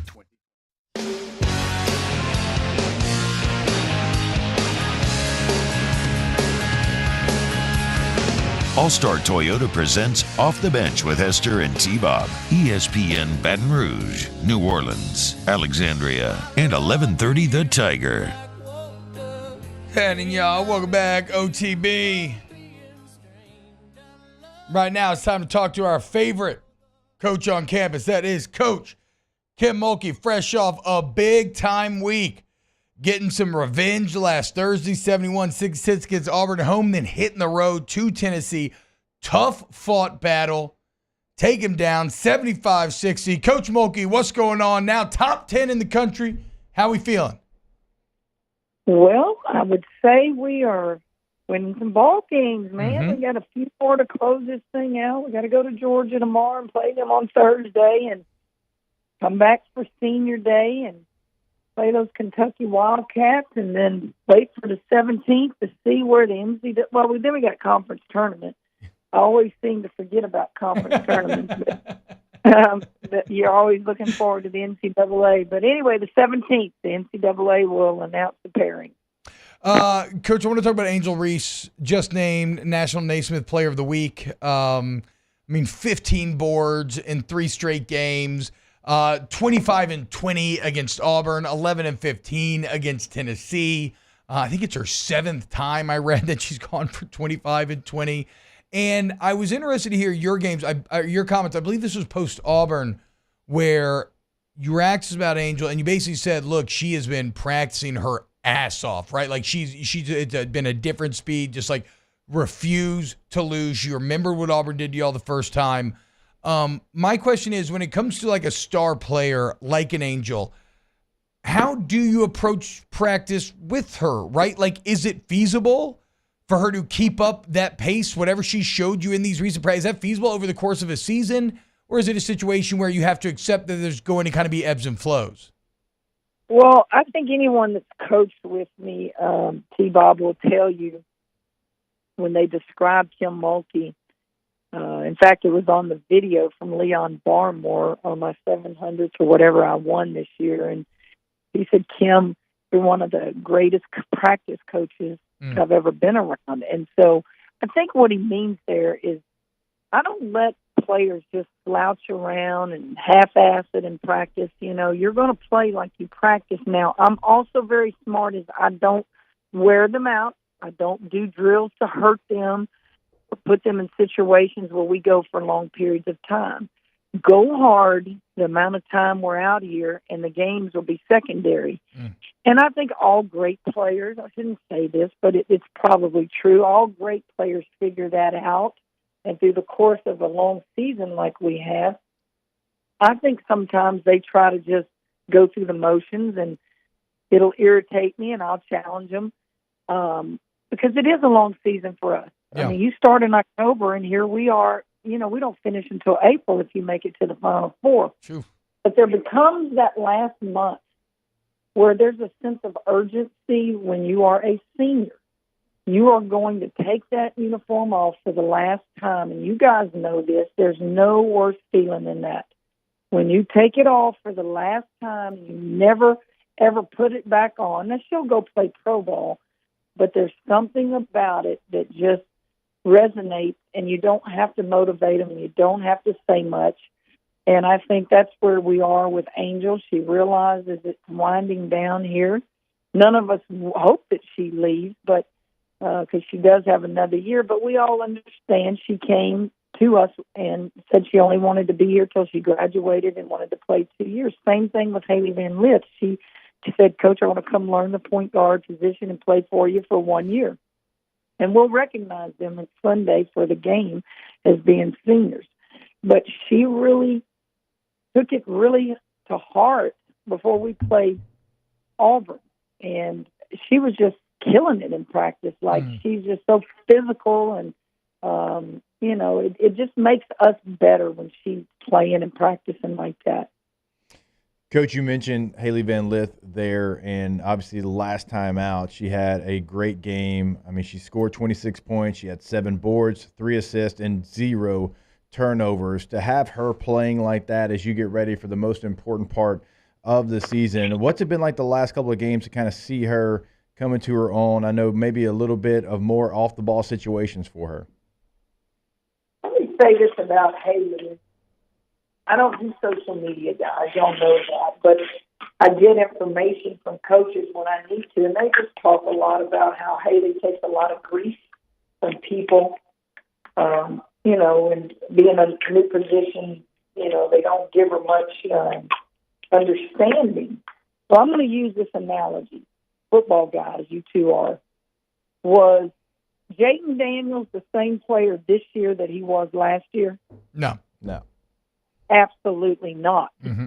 He couldn't have won the Heisman Trophy his first year here, but then you go and you do what you do this year. It's called learning the position. Now, he's been a quarterback, but just look how he had to learn a new system.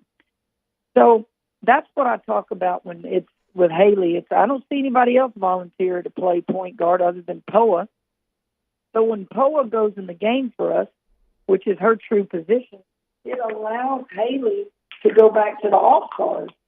And against Tennessee and against some of the other teams, when I have had Poa on the floor for long periods of time, it's allowed Haley some freedom to play her natural position. Now, a lot of her stuff against Tennessee that she did well was when she was playing the point. And so that's why I was very proud of her. Certainly we needed the 26 points. No coach is crazy enough to say that's not necessary. It was necessary against Tennessee, but the most impressive stat to me was the minutes that she played, almost 37 minutes, and she had 0 turnovers. That's like playing a football game and you don't have a quarterback have any interceptions. And so it was just a good day for her. It was good for her personally. It was good for us as a team. Well, and the timing of it seems to be fortuitous, right? Like, Coach, you're someone who, when it comes to this time of year, you have proven over time that you know how to get the stars to align and get the most out of your teams when it matters most. What is the secret sauce behind consistently kind of peaking here in March? Well, I think it's experience. I've been down this road before. I think it's something that young people appreciate. Maybe some people don't outside of that locker room, but I'm a straight shooter. And a straight shooter is going to tell you what you don't want to hear. They're not going to belittle you. They're going to put you in that film room, and they're going to say, this is what you have to get better for.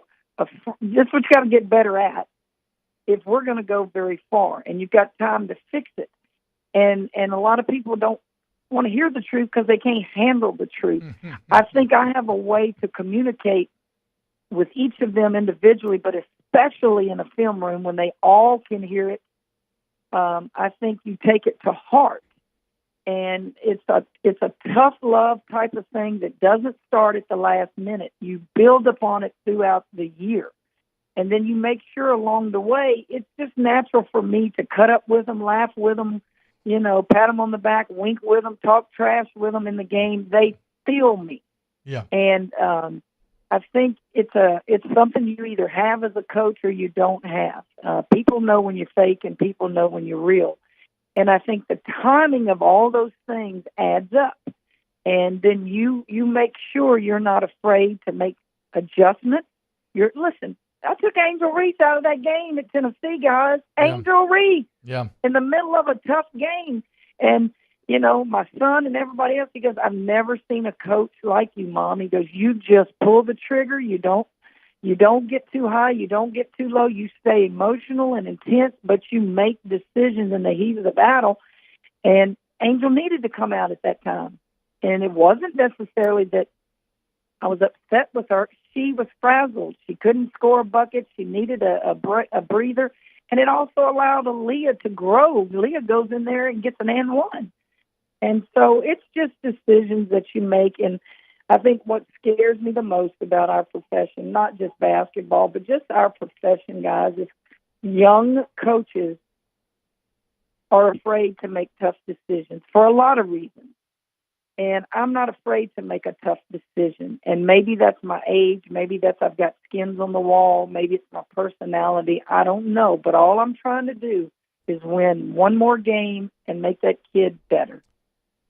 And that's very interesting, because if you're a young coach and you have an Angel Reese, yeah, you may actually end up bowing to the player a bit in that scenario. But obviously, with your experience, your resume, like, you bow to no one. Coach, can I ask you a question that's kind of outside of basketball? And if you don't, if it's not like relevant at all, you're like, you can just tell me whatever. But there is a story in the paper this morning about kind of re-envisioning the PMAC and making a new kind of arena that would be, restaurants and all these, like, multi-purpose, this real nice kind of haven for everything to live in. And it's being pushed forward by LSU Athletics. Do you have any thoughts on the current state of the PMAC and where do you kind of like to see it go? Now, you're asking me my thoughts, or you asking me the factual statements? I'll be glad to share it with you. I read it as I was sitting in Hammond at Southeastern at the state tournament. Someone goes, "Oh, wow, look what's in the paper." And so I read it, and I read it again. And that's the first time that I have seen that article. I have heard, things throughout on what they're trying to do. Now, in my perfect world, like if you just sat down and we had all the money in the world, in Kim Mulkey women's basketball's perfect world, you build a basketball arena for men's and women's basketball. And you don't have all that entertainment because I want my own locker room. I don't want to go to a locker room and they've left a guitar in there from the previous concert. I don't want to walk in and have to get dressed at the old PMAC and go into a new arena, and that's not the feel. But here's what's happening in our profession. Moody Coliseum at the University of Texas does the same thing. They are downsizing the huge arenas to 10 to 12 to 13,000, which I'm good with.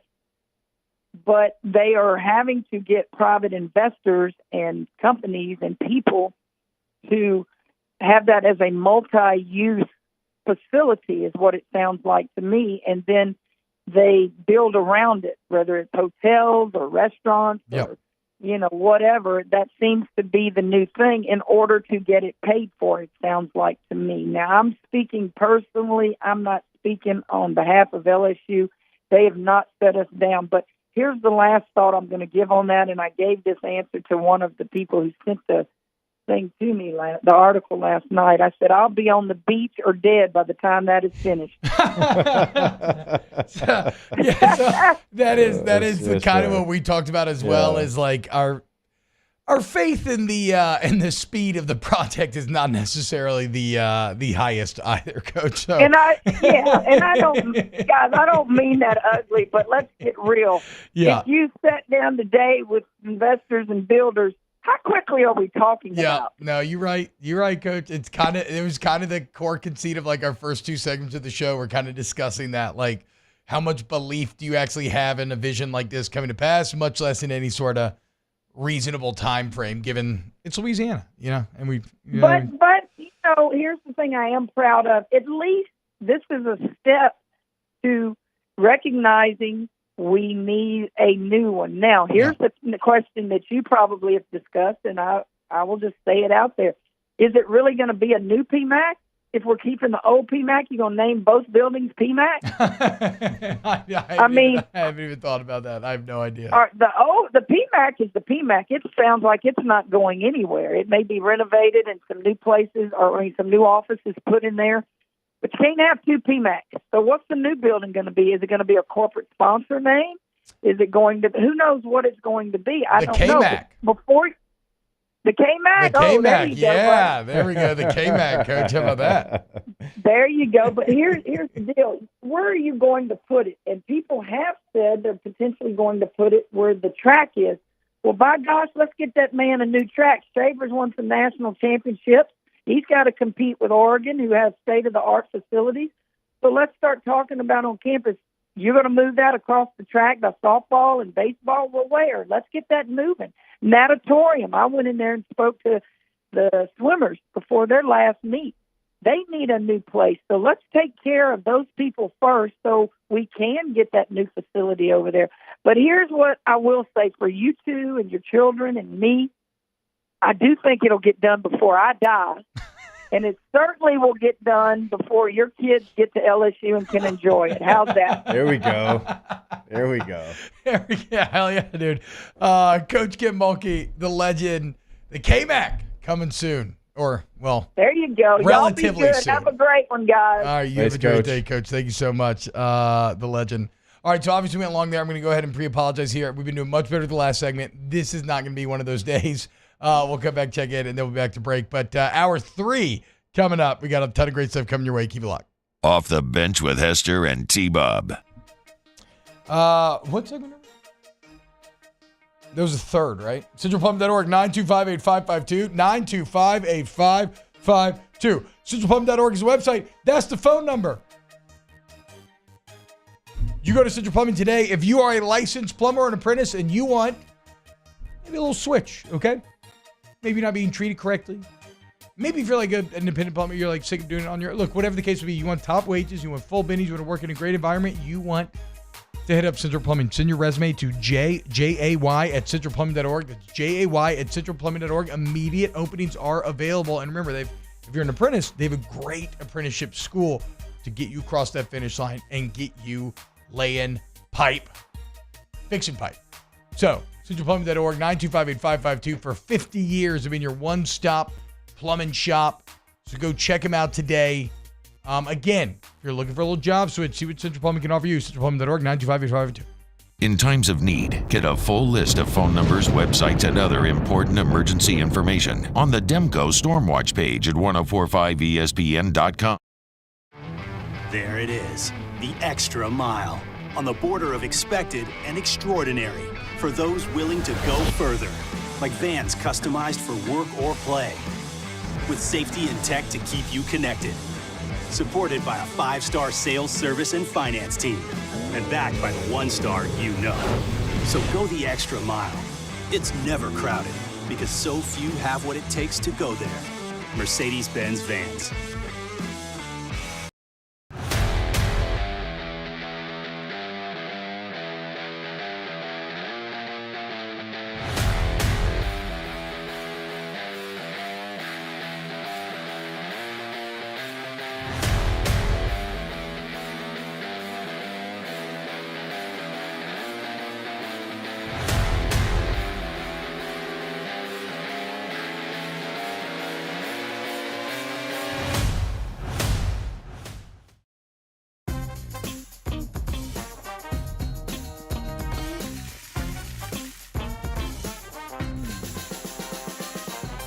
The best kept secret in town is out. Discover Tallulah at the Renaissance Hotel on Bluebonnet. I've been doing business with Luba for 25 years. They're dependable, trustworthy. It's just the attention to detail with our clients.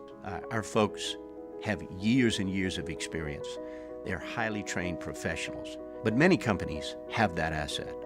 What I'd like to think makes Luba a bit different is that we use those talents in a way that truly is dedicated to serving the needs of the folks who depend on us.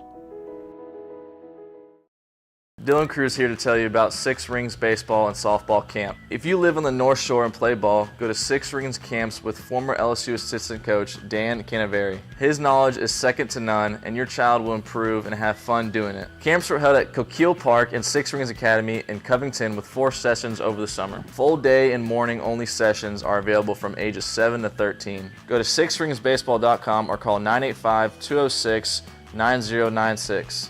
Learn the game to love the game. Was a humid day, barefoot children play, looking for that summer shade, time just slips away. Oh, Louisiana, some kind of hold on me, like cypress stumps, your roots are planted deep inside of me. Breck teamed up to reimagine your parks, and you imagined big. With your help, we went to work, creating 12 beautiful community parks across the... All-Star Toyota presents Off the Bench with Hester and T-Bob. ESPN Baton Rouge, New Orleans, Alexandria, and 1130 The Tiger. Yo, what's happening, y'all? Welcome back, OTB. So, unfortunately, look, only got a minute here. That's on me, but Coach Mulkey obviously had some thoughts, more so than I thought. I didn't know if she was going to answer the stadium question. And it makes sense. She's basically advocating for, no, look, I want a basketball arena, right, for basketball, which is what we talked about, right? That's kind of what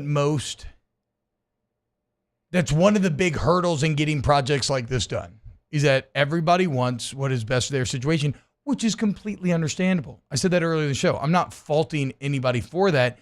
It's just that these are the kind of hoops that you have to try to navigate to get projects like this done. It was very funny hearing her say that about, probably going to be on a beach somewhere else, because we all know how this thing works around these parts. But don't worry, Jake. But before Harlow or Bobby are in college, they might have a new PMAC. Let's see. That's what, like 18 years from now? Yep. 38, 48, 50. I'll be good. 56. I don't know if Bobby's going to college if he just keeps eating potted soil. Yeah. Dummy. Maybe community college. Big dummy. Hour 3 next. Off the Bench with Hester and T-Bob. Kicking off with Nick Underhill. Talking New Orleans Saints next. So dive into a little black and gold. Kubiak! RejuveMeMedical.com. Restore me, refuel me, rejuve me. You want to feel young? You want to feel strong? You have the same energy you used to have when you were 18 and you were on spring break, and like 5 days in, you're just still popping up out of bed with a little pep in your step. I don't know if I can fully guarantee like the whole, like that exact feeling, but damn near it. Okay? You're going to fight the untreated effects of aging. That's your facial aging, andropause, menopause, mood and memory problems, weight loss, insomnia, not seeing the return from the workouts you used to. Maybe it's HRT, maybe it's semaglutide, maybe it's not. Maybe just a B vitamin shot. The point is, there's a plan for you. Get a free consultation today. RejuveMedical.com. Like what I always tell you, though, you can't get the plan if you don't get the consultation set up. So go see them today. Top right corner of the website, RejuveMeMedical.com, and get it set up. RejuveMeMedical.com.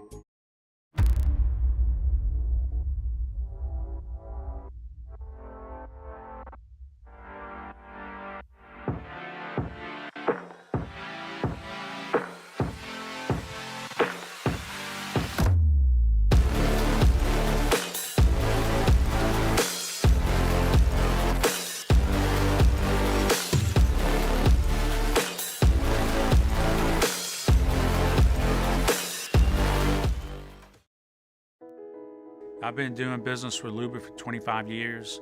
They're dependable, trustworthy. It's just the attention to detail with our clients. Our folks have years and years of experience. They're highly trained professionals, but many companies have that asset. What I'd like to think makes Luba a bit different is that we use those talents in a way that truly is dedicated to serving the needs of the folks who depend on us.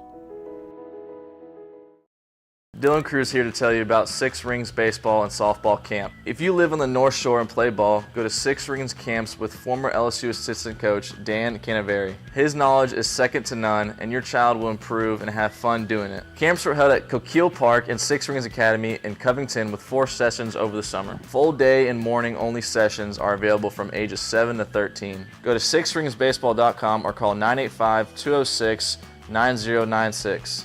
Learn the game to love the game. Breck teamed up to reimagine your parks, and you imagined big. With your help, we went to work, creating 12 beautiful community parks across the parish. A family-sized water park, miles and miles of trails, and parks just for your dogs. There are more places to splash, to explore, to run wild, and even soar. You imagined, we delivered. Gold. Breck, your #1 park system in the nation.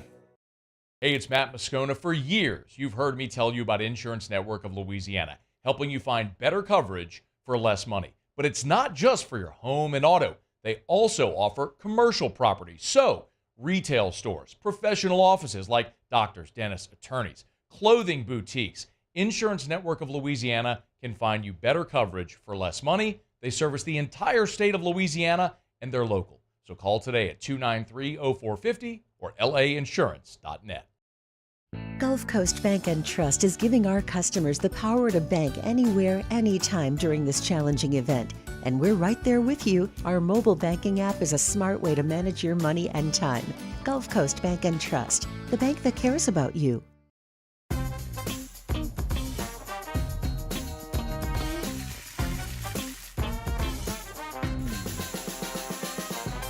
The best kept secret in town is out. Discover Tallulah at the Renaissance Hotel on Bluebonnet.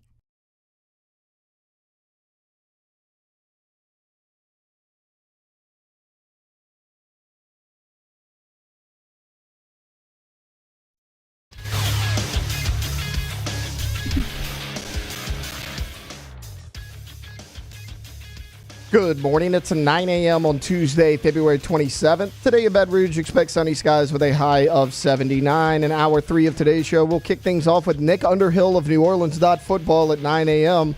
And then we'll continue to talk some LSU football. If you missed hours 1 or 2 of the show, you can catch them in the on-demand section at the 1045ESPN.com. You can also follow us on Twitter or Instagram at OTB_ESPN and watch us on YouTube at the 1045 ESPN channel. Hour number 3 of Off the Bench, live from the Mercedes-Benz of Baton Rouge studios, starts now. Let we go!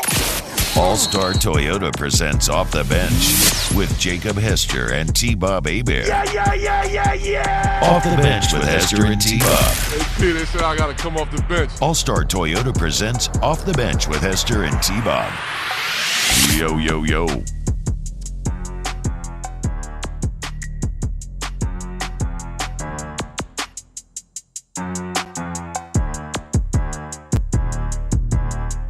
What's happening, y'all? Welcome in hour number 3 of OTB, and our guys feeling good once again. It's Tuesday at 9 a.m., which means it's time for a little Nick Underhill.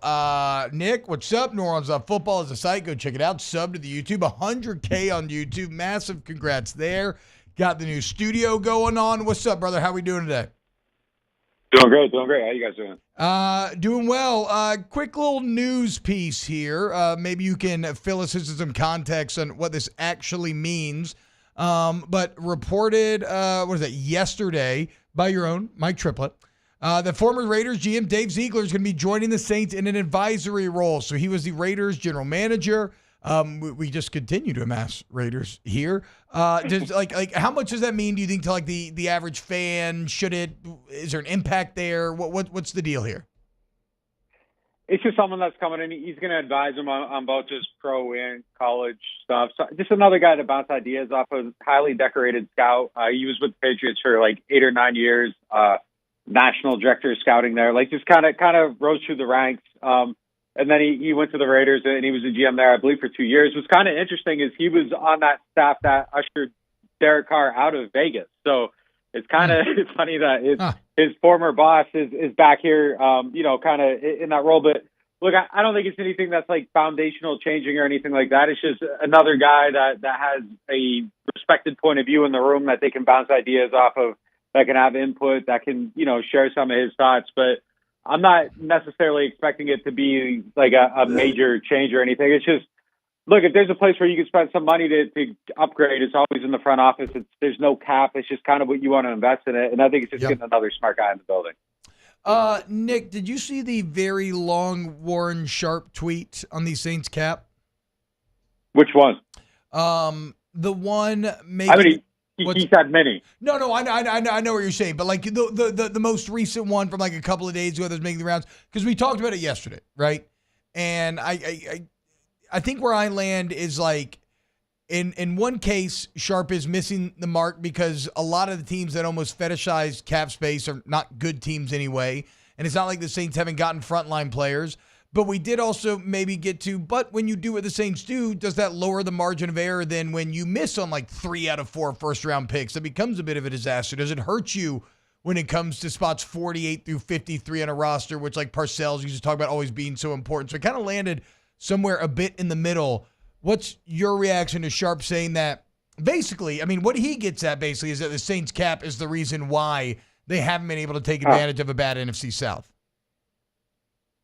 Yeah, I don't understand what his crusade is right now, honestly, because he's a really smart person. Yeah. And there's a couple of things here. Like I get frustrated every time of this time of year every year because I end up being the person that's like explaining what they do, and it comes off as like a defense of what they do, and I'm not defending what they do at all. Like I think there's things that they do with the cap that are a little bit reckless at times. I think sometimes, it'd be better to go another direction. And I think it's kind of reached a point where it's like, is it worth it? And I think a lot of times the answer is no now, because it doesn't feel like they're right on the cusp of winning the Super Bowl. But the thing is that they've been doing this for so long. And look, if you miss 3 out of 4 draft picks, first round picks, any team, and you have $45 million in space or negative $45 million in space, missing those 3 picks is going to have the same negative impact on your team either way, because you're not going to be a very good team. And now what you're going to have to do is you're going to have to go out and overpay people to come to your team.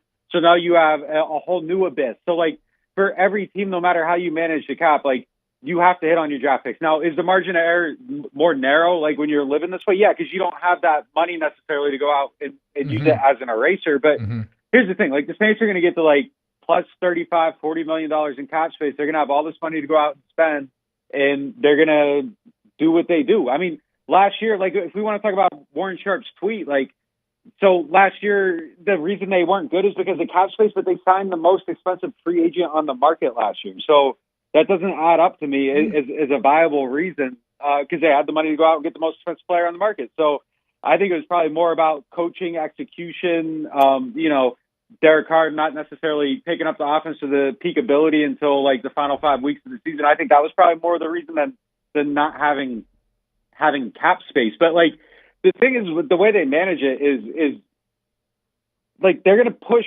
So you have $20 million in dead money or whatever. You just push another $20 million forward, right? And you can do that in perpetuity. You can literally do that forever and kind of just hide the same $20 million every single year. I think where it gets you is that if you have that $20 million in dead money and you're pushing 20 to hide it, like when you actually have a good team and it becomes time to go all in, you could push that same 20 million forward, not have the 20 million in dead money, and now have a higher percentage of the cap to spend. Whereas like you're pushing money forward to get you back to zero at this point. So that's where it's limiting, but like you literally can't go through their history of stuff and say this has stopped them from retaining this player, going and getting this guy. Like I'm sure there's been some, but it's not this hamstringing thing, because they are out here spending money every single year. And the one year they didn't, it was the COVID year, and that kind of spilled over into 21 when it was like COVID screwed them.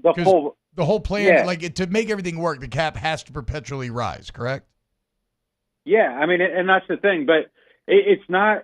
It's just so frustrating because someone like Warren Sharp, like he consults for teams, he works with numbers. Yeah, he's a math guy, he's an analytics guy. He understands how this works. Like it almost feels like a thing where it's like farming for engagement on social media at this point, because they know everyone's going to get fired up and be like, "This is ridiculous," because it's been the same 10-year fight. And the thing that's annoying is there's like a new person every, like, we have like Mike Tyson as the final guy, and now it's like, Mr. Dream or whatever. And it's just like, we don't need King Hippo. Like, it's just, it's insane. Just every year it's a new person, and then like they disappear. But it's like, where were you the last 10 years? Like when everybody was talking about this. So it's a thing. Like, I'm ranting, and I don't think they should manage the cap the way they do, because I think there's better ways to do it. But it's not this like hugely limiting thing that everybody talks about, because it's not like a hard, rigid cap. It's a flexible thing. You can stretch it out. You can make stuff work, and they do. And they're going to have $30-40 million, and all this outrage is going to be for naught again, just like last year when there was all the outrage and they created space and they got Derek Carr. The year when they wanted Deshaun Watson, and they went out and they were able to create literally all the space they needed to get him, and then they just thankfully didn't get him. But like, there's always room to create. I would like if they create that space, which they always have. They just maybe sign better free agents, and so like that's going to be something that we pay attention to. But like, what are some things you think that they're going to do? Maybe who is in line for a restructure, or maybe even get released to get the Saints under that number? And then if they do get some space where they can make a move, which position do you think they go after? Yeah, I mean, so I think the guy that's definitely gone, I would be shocked if Mike Thomas is on this team next year. Like, I just don't. Yeah. I don't think that's going to happen. I think it's ran its course. He's going to go somewhere else.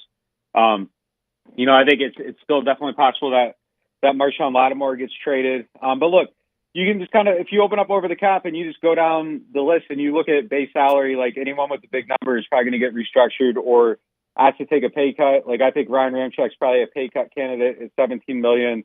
Alvin has a $10 million base salary. I could see that getting restructured unless, you know, the cap went up this year, $10 million more than anybody was expecting, and it's probably his final year here. So maybe you leave that alone. Demario Davis, $10 million, Taysom, $10 million. They're definitely candidates to get something done. Marcus May, $7 million, definitely a candidate to get something done. And now we just move over to the roster bonus column. Cam Jordan, $6.7 million, that's going to get restructured. Cesar Ruiz has an $8 million roster bonus that'll get restructured. So, I mean, there's just a ton of stuff they can still do to create a lot of space, and they're going to create that space. And it's like you said, like they got to go out, they got to sign better players. You know, I think the areas in need are fairly obvious: pass rusher, offensive tackle, skill position player. Like I think those are all things that they're going to prioritize. You know, I think 14 in the draft is probably a good place to get the pass rusher. Maybe move up a little if you got to. You know, if Dallas Turner's the guy you want, like maybe you got to do that, but. I think, you know, I think they got the space and the ability to do the stuff they need to do. It's just a matter of making the right moves, you know, because this is the way they want to live. And I think they are going to try to go all in to try to keep this thing going because, you know, they're adamant on making it work with DA and Carr. And the way to do that is to get a better support system in there. So you kind of mentioned Dallas Turner there in terms of 14. Taylor's been grinding the mock drafts here in studio. Have you, what else are you hearing? Like, how does this work when it comes to maybe hearing potential targets? Like, do you have sources that are actually in the know about what maybe could happen, or is it nobody in the know, or is it just fundamentally impossible to be in the know because one thing changes on draft day and the domino effect is such that the entire landscape changes? It's definitely way too early to like be in the know on anything. It's just kind of talking to people about, you know, who likes who are the guys that are going to be at that spot. I mean, it's pass rusher is something that they need, and you just start looking at it. Like I'm just looking at it, and he's the guy that, you know, I look at the top guys, him versus UCLA guy. Like he's the guy that I kind of like the best at that spot. Yeah. Wow, you like him because he killed Jaden Daniels, Nick. That's messed up, dude. The LSU fans are not going to be happy, dude. Jeez. Well, look, that's what they need. They need someone athletic enough to chase down a Jaden Daniels. Like that's the Achilles heel of the defense at this point. So, look, I think it's fascinating though because I think what college football is producing is going to force them to change their prototype at that spot a little bit. Not necessarily a prototype, but like the willingness to make the exception to the prototype because they want 260, 270, 280-pound guys, and all the guys coming up are 240, 250. And obviously, there's always room to add weight to that, but I think that it kind of just changes their thought process a little bit, and because that's what's available. But I think that's what's needed as well. Like they got to get guys that are more athletic that can run at those spots. Like the league has just changed to, you know, a point where that's how you got to be able to play, and that's why they haven't been able to stop the quarterbacks that can move because they don't have athletic enough ends. So I think they tried to go that way last year with Foskey. Obviously hurt the whole year, but I think they need to upgrade that position and get, you know, somebody else. And I think the best value for it, like I would rather they go out and spend on everything else and use the draft for the pass rusher. It's tough to get pigeonholed into a spot because maybe things don't fall your way, but I think that's the best bang for your buck at that position because it's just you overpay for sacks, and like I would rather they draft someone and you know, overpay in the draft than overpay in free agency because I don't know, just the odds of that working out in free agency it just never works the way you want it to at those high position values or positions of high value. So, you know, I would look at the draft and he just happens to be the guy I like the best. I'm not like tipping something here. He's the guy I like at that position. I mean, look, he actually produced, you know, like you finally draft a guy in Brazil who was like good on major college football level and had stats, and look what happened. He ended up being good. So yeah, I'd be down to take a name and a guy who actually produced in college. Yeah, no doubt about it. And Plotski had the numbers too, but like the tape just wasn't necessarily all the way there. He kind of looked a little bit raw at Notre Dame. He had the sack numbers, but you know, I think Turner just kind of has a little bit of. He has the numbers. The tape looks great. The pedigree's there. It's a killer. And yeah, I think you probably got to move up a little bit. Like I don't know, him falling to 14 just kind of seems just like you're on the fringe of it. So if you want him, I think you do have to probably move up just a little bit. they don't have a lot of draft capital, so that would be extremely limiting. Mm. So I don't know. Maybe that's where the Lattimore trade comes into play too. Like if you're going to do that, maybe you reacquire another pick, and that maybe gives you the ammo to go up and get them. Nick, also on the offensive line, like you got a couple of starting free agents there. It's an offensive line that struggled certainly at times last year, and you had guys off the street that were finding their way onto the field before Trevor Penning, which is a whole different conversation. But like, do they re-sign Hurst and Andrews Pete? Like, where do you think they make the moves on the Saints offensive front? I have a better feel for this, like after the combine. That's kind of where the rumors and stuff start flowing. Like me personally, I would try to keep Pete. I think he brought everything together last year, and then you kind of backstop it a little bit. And if you strike out trying to replace, at least you have a guy there that can play either spot at a decent level. But look, I think that they gotta put a lot into the O line too. I mean, I think it's just it's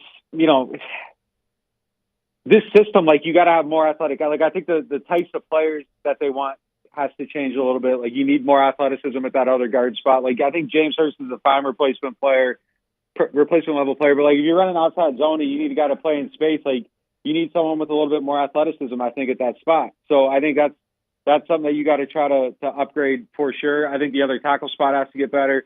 I think it's going to be interesting because you get a different coach taking a swing at Penning, and I don't think it's physical ability that's the issue there. I think it's kind of like confidence and retaining information a little bit. And it's not necessarily that someone else is going to come in and be able to reach him and change things up and change his trajectory or anything, but it doesn't hurt to try a different approach. Yeah. And like Doug Marrone is kind of like a very, like if you're someone with confidence issues, and Doug Marone's like someone that's just kind of very blunt, direct, he'll tell you suck. Like he's very hard-nosed, old-school type coaching, and if you have someone that kind of isn't responding to that, like it's not the worst thing in the world to get the opposite of it. So maybe somebody reaches him and he figures it out. I don't think you can count on it by any means, but I think that's kind of the most fascinating thing heading into the offseason is just seeing how he reacts to a new coach, a new approach, and maybe it gets something out of him. Yeah, like there's so much room for improvement, like I'd be shocked if he's not a better player. It just feels like naturally he almost has to be. Nick Underhill, NewOrleans.football is the site. Go sign up today. I've been a proud subscriber for many, many years, y'all. You can check out the NOF Network, of course, sub on YouTube as well. Nick, thank you so much, my friend. Yeah, take it easy, guys. All right, take it easy. Every single Tuesday, Nick joins us, gives you the inside on the black and gold. So, some fair points made by Nick in terms of Sharp, the cap, the discussion that we had yesterday. And I don't know if I want to trade up, though, in the first round. I mean, I feel you, like Dallas Turner would be very exciting. But I don't. Do we want to go down the 2 first-round pick road again? I don't think so, just because it's burned you, it feels like. Yeah. So many times in the past. I think something we also don't talk enough about is how, yes, sure, the Saints free up money, and it looks like they can't get it done, and they find a way. That's great. But who they're spending this money on. Like, Derek Carr last year, and the money, nobody else was going to give Derek Carr that amount of money. Literally nobody else. You heard what Kirk O'Chains is projected to get? But he's a different player, T. Yeah. He's a better player than Derek Carr. It's significantly more than Derek Carr. And it should be. Okay, it is. That's what I'm saying. So I'm arguing that, no, I think Derek Carr's number was kind of the market number. I don't think anybody else was going to pay. He got released. Like nobody else was going to pay Derek Carr. He got replaced in Vegas. Like nobody else was going to pay that amount of money. Marcus May, the money you gave him. Like, is that smart money that you gave Marcus May? But if nobody else is going to pay Derek Carr that, Marcus May's best season was 2 years ago. That's what I'm asking. I'm saying there had to have been some impetus there. There had to be some other shooters. I don't know. Like what team? Those rumors come to light. But that's what I'm saying. I don't know. But I don't know why somebody would just offer $36 million if nobody else is going to pay him that. I almost want to speak in absolutes that no other team is going to even be close to offering Derek Carr that. Okay. Look at the other quarterback moves. Which one is comparable to that? There's not one. And then Marcus May's best year was 2 years before you gave him the money. He had an injury, and I think Jordan Howden's been the better player. Yeah. That's a 5th-round pick. No, I mean, look, I'm in agreement that it's questionable as to the players you're signing. I am I would be shocked if there were no other car suitors out there. But we can try to go back. I'll try to go back and look it up and ask some people and ask Nick and Mike and see what they think or say. But Kirko Chains, Bill Barnwell today, because there are no quarterbacks available, which there never are, right? But there's really none this year. Kirko in the $51 million a year range. Let's go. Okay, so quarterbacks that got signed last year, annual salary, Derek Carr, $37.5 million. Yeah. The next closest was Jimmy G at $24 million. Yeah. All right, and that was the team that was replacing Derek Carr, so they weren't going to do it. Taylor Heineke was third at $7 million, followed by Andy Dalton at $5 million, Jared Stidham at $5 million. So my point is, nobody was in the quarterback market like that besides you. Or maybe they were, but they weren't willing to go to 37. Maybe they were willing to go to 30 or 35. I'm saying if the Saints didn't go to 37 out of the goodness of their heart. But they would have gone higher on another quarterback, on a Jimmy G or on somebody else. Like the Raiders were replacing Derek Carr. Yeah, I mean, I just don't know. I just think at that point it's like, okay, you know what? If we're out on Carr, then we're going to go cheap. I highly disagree. That because Derek Carr was already signed by the time the Bucs signed Baker Mayfield and went cheap. So I mean, to your point, they we were don't going to know go if with the Kyle Bucs Trask. were in on him or not. Yeah, I mean, look, They were going to go on Kyle Trask. Like that was their guy, and then Baker kind of fell into their lap. Well, I don't think we're going to reach a conclusion here, right? Because we don't know who was actually offering or saying what behind the scenes. I mean, you can laugh, but like I don't know why it doesn't seem like good business to just pay $37 million to somebody if nobody's going to pay them. My whole million. point is that though. Yeah, I know, but what I'm saying is I don't think it's not good business because but give me the quarterback, give me the exactly. It doesn't make sense, and that's what I'm saying is like you spend this much money on these free agents, and it's like year after year after year. I just feel like you're fighting against yourself, and it might be $7 million, maybe it was $30 million. That's still $7 million. $7 million is 2 starters in the NFL. Yeah. Well, he's here to stay. And now you got Kubiak. Let's go. Alvin Kamara. Our own little juice chick, a.k.a. Taysom Hill. Make it happen. All right, we've gone very long. Let's go to break. When we get back, more OTB. Off the Bench with Hester and T-Bob. ESPN Baton Rouge, New Orleans, Alexandria, and 1130 The Tiger.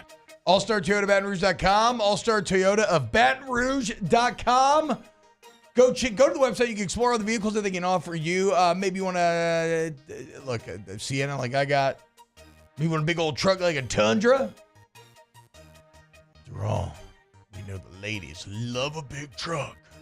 What about like an actual work truck, like a Tacoma, right? Whatever. The point is, it's all there for you, and it's there to buy new, to lease. It's there to get a Toyota certified used vehicle, where you still get excellent warranty coverage. And remember, the All-Star Toyota Service Center is home to all makes and models. You can schedule service online. Walk-ins welcome as well. Insurance claims welcome. And you mention OTB, you get $100 towards that deductible. All-Star Toyota Baton Rouge. Go to the website today to find your new vehicle, to find the one that you're going to lease, or find the one that you just want to rent for a couple of days, week, whatever it is, per day rental prices. Check it out all on the website, allstartoyota.batonrouge.com, allstartoyota.batonrouge.com. Our listeners fire off their opinions on the jimsfirearms.net hotline at 499-1045. Keep listening for your next chance to shoot us your thoughts with the jimsfirearms.net hotline on 1045 ESPN Baton Rouge. There it is, the extra mile, on the border of expected and extraordinary, for those willing to go further, like vans customized for work or play, with safety and tech to keep you connected. Supported by a 5-star sales, service, and finance team. And backed by the 1-star you know. So go the extra mile. It's never crowded, because so few have what it takes to go there. Mercedes-Benz Vans. The Windsor Senior Living Community in Mandeville, Louisiana is a beautiful, vibrant apartment community geared toward seniors. They are nestled right in the heart of Mandeville, where seniors live a more carefree lifestyle in spacious apartments with the peace of mind that comes from having a little extra help. Call the Windsor at 985-624-8040 to schedule a lunch and tour. Come see how the Windsor can be your passport to peace of mind. Yo, Jake here from my friends over at Community Steel Company located in Gonzales, Louisiana.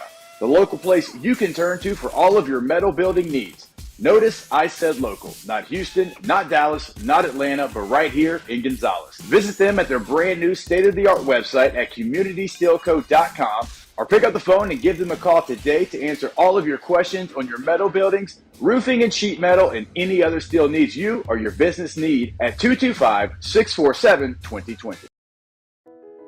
I've been doing business with Luba for 25 years. They're dependable, trustworthy. It's just the attention to detail with our clients. Our folks have years and years of experience. They're highly trained professionals, but many companies have that asset. What I'd like to think makes Luba a bit different is that we use those talents in a way that truly is dedicated to serving the needs of the folks who depend on us. Dylan Cruz here to tell you about Six Rings Baseball and Softball Camp. If you live on the North Shore and play ball, go to Six Rings Camps with former LSU assistant coach Dan Canaveri. His knowledge is second to none, and your child will improve and have fun doing it. Camps were held at Coquille Park and Six Rings Academy in Covington with 4 sessions over the summer. Full day and morning only sessions are available from ages 7 to 13. Go to sixringsbaseball.com or call 985-206-9096. Learn the game to love the game. Breck teamed up to reimagine your parks, and you imagined big. With your help, we went to work, creating 12 beautiful community parks across the parish. A family-sized water park, miles and miles of trail.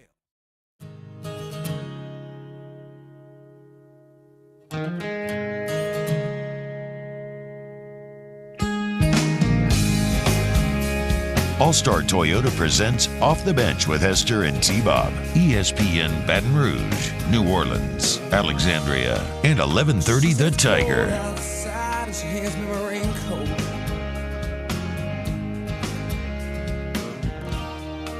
She's always worried about things like that.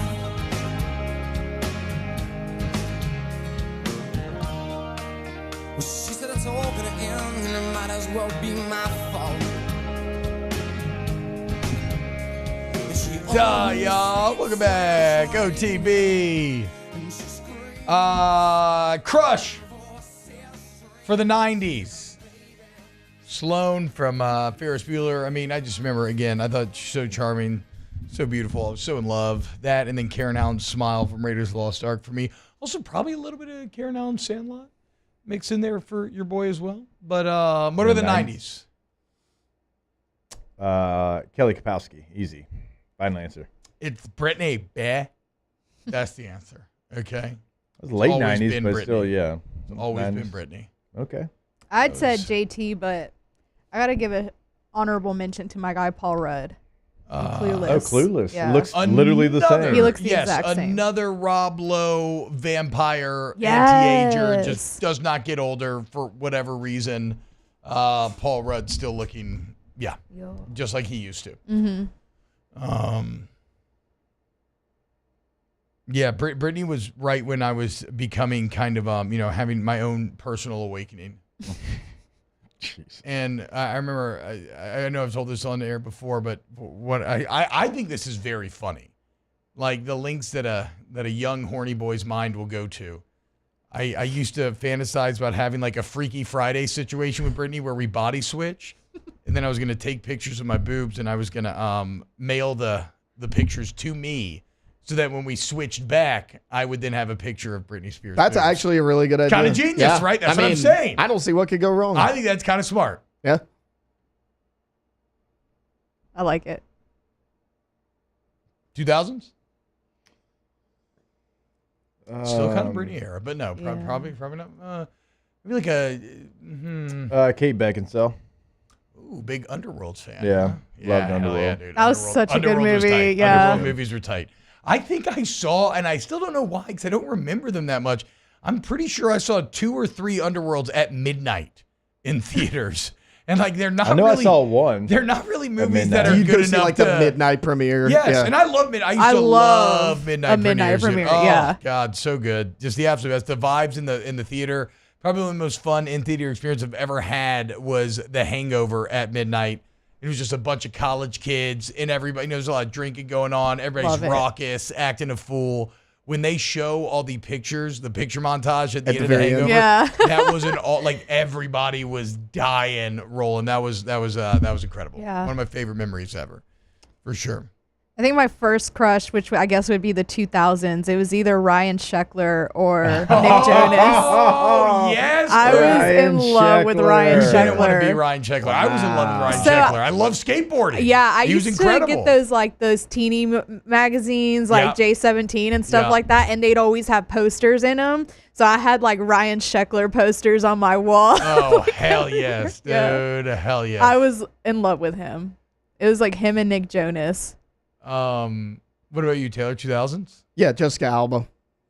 Yeah, that might be mine as well, dude. Kate Beckinsale was close. That's one of my that would have been my dad's. He would have been like every era Kate Beckinsale. Like that was a close one for me too. But yeah, Jessica Alba was always what was big when she came out? Fantastic Four. Good Luck Chuck. So that's what's funny. That's what I'm kind of thinking of, and it's like, well, what Jessica Alba? And for me, it's like Sin City. Probably, but then I don't know. Speaking of Sin City, Rosario Dawson could probably be in there, probably as well for the 2000s. Ryan Sheckler. I've not thought about Ryan Sheckler. He doesn't look that good now, but I'm sure he looks fine. What do you mean? He hit like a rough patch. Okay, y'all remember like he just like partying too much? Like I he think looks so, like strung out a little bit? Yeah, a little bit, yeah. Y'all remember the movie The Tooth Fairy with Dwayne Johnson? I mean, I never saw it, but yes, I remember it was like it made a lot of money. Ryan Sheckler's in that movie. Oh, really? Yeah, he was like on Dwayne Johnson's like hockey team or something. It was like it was the hair. Ava Mars Wine says, "Did you even crush in the early 2000s if you didn't have a crush on Carmen Electra?" True. That's true. I remember my friend had 90s, a poster. Huh? Yeah, more 90s to me too. I agree, but I remember my friend had a poster in his room of Carmen Electra, and she was in a chain link bikini. And I stared at it for hours and hours trying to figure out where her nipple was because the chain link was see-through, but there wasn't, and I didn't understand the concept of airbrushing. Yeah. I didn't understand that you could just make like Photoshop. They just erased it. It's just gone. So I just sat there like a scientist poring over documents and data, and I just could not make heads or tails of it. You were like, guys, I got bad news. Like, Carmen Electra's not real. Guys, I don't think Carmen Electra has nipples. I've looked at all the data. I have the documents right here. I've studied in depth. You know that scene in Lord of the Rings? Have you ever seen Lord of the Rings, actually, Lonnie? I've seen it. Yes. Okay. That scene in Lord of the Rings when Even Gandalf, if you haven't, just say yes. Yeah, because otherwise we're going to make you watch it like we made Taylor watch it. But when Gandalf's in the library at Minas Tirith and he's just got papers all around him, that was me trying to find that nipple. And yeah. That reminds me of the show Kyle XY or something like that. He didn't have a belly button because he was an alien or something. Wow, you just tickled some like it was like on the CW corner of my brain. Yes, I think it was called Kyle XY. Was exactly. On the CW. Wow, I'd forgotten. When did that come out? Like 06, somewhere in there. I have no idea. I got no idea. I just remember the name. I do remember the belly button thing. Yeah, it was like we never had cable, so I just always watched the weirdest stuff because it was like, what? 06. Nice. 3 seasons. You didn't have a belly button. You didn't have cable? G4 TV. Used to love Morgan Webb. We would just like put the little antenna, you know? Mm-hmm. Yeah, we were poor. See, Bob, I got to pull up this movie. movie. We were poor, yeah. What? Please look at the movie poster for Kyle XY. He's literally pulling up his shirt to show. Yeah, no belly button. I remember this now, dude. Now later in life, I did get cable, but in high school. 06 feels so long ago. I was a junior in high school. I was 8. I was a junior in college. Y'all think Murphy, Sam, and Jody are discussing nipples? Daniel asked. No, hell no, because they're not top tier like we are. Which, by the way, are we allowed to talk about stuff that we're nominated for yet or anything? I don't. No, I let's don't not know. then. Yeah. We won't say anything then. Yeah. How do y'all feel about court storming? Actually, you know what? We should go to break, and then we'll come back and talk about it next here on OTB. Off the Bench with Hester and T-Bob. K to Z window coverings. Go to ktozblinds.com. If you want window coverings that wow, you want to take your home to the next level. Look, I don't care if it's a starter home, if it's your dream home. They got all price points, right? And when we talk about, like, a lot of the businesses we advertise are kind of based around your home. Why? Because it's your biggest asset, man. It's what you spend. It's literally what we do all this for, right? Is to have a nice place at the end of the day that we can go home, be comfortable, and just love and enjoy. And with K to Z, they're going to take that love and enjoyment to a deeper level than you even realize, both aesthetically and functionally. So whether it's like a theater room, outdoor living space, bedroom, master bedroom, baby bedroom, whatever, it's all there for you. K to Z window covers. Yeah, when you go to the website, you'll see shade, shutters, drapes, exterior, interior. They can literally do it all. But also, like, if you think you have an idea of what you're going to get, they're going to come in and give you the better idea, the best plan. They've done it for me. They'll do it for you as well. K2ZBlinds.com. In times of need, get a full list of phone numbers, websites, and other important emergency information on the Demco Stormwatch page at 1045ESPN.com.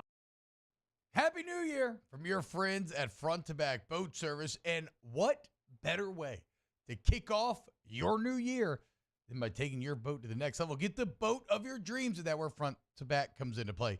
You want that spot lock trolling motor that's going to keep you right there on the water where you need to be. How about some forward-facing sonar that actually shows you the fish before you even cast? Custom stereo jobs, all of it. Sherman family's been doing it for 38 years. Go to fronttobackboatservice.com. The importance of doing this fortified program and offering it to people down here is, number one, the only real chance you're going to get to do this is when you put on a new roof or build new. And through companies like HUDCO, who's kind of leading the way in this thing, it's going to offer the customers a huge advantage in the insurance market and the price of their insurance. You know, we're not looking to make a fortune off fortifying. We're trying to give you a better product than our competitor at the moment. I'm trying to do something that he can. I'm trying to give you something better. So a lot of these insurance jobs, you're getting a re-roof, you're only paying your deductible. Let's sit down and talk about the fortified and let's see what it does to your insurance premium. You're getting a steal. Yeah. You're getting a brand new roof and a fortified certificate for your deductible, essentially. And I think we're rocking and rolling.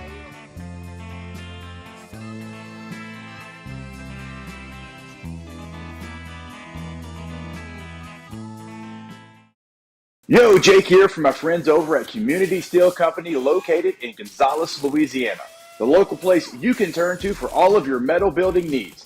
Notice I said local, not Houston, not Dallas, not Atlanta, but right here in Gonzales. Visit them at their brand new state-of-the-art website at communitysteelco.com or pick up the phone and give them a call today to answer all of your questions on your metal buildings, roofing and sheet metal, and any other steel needs you or your business need at 225-647-2020.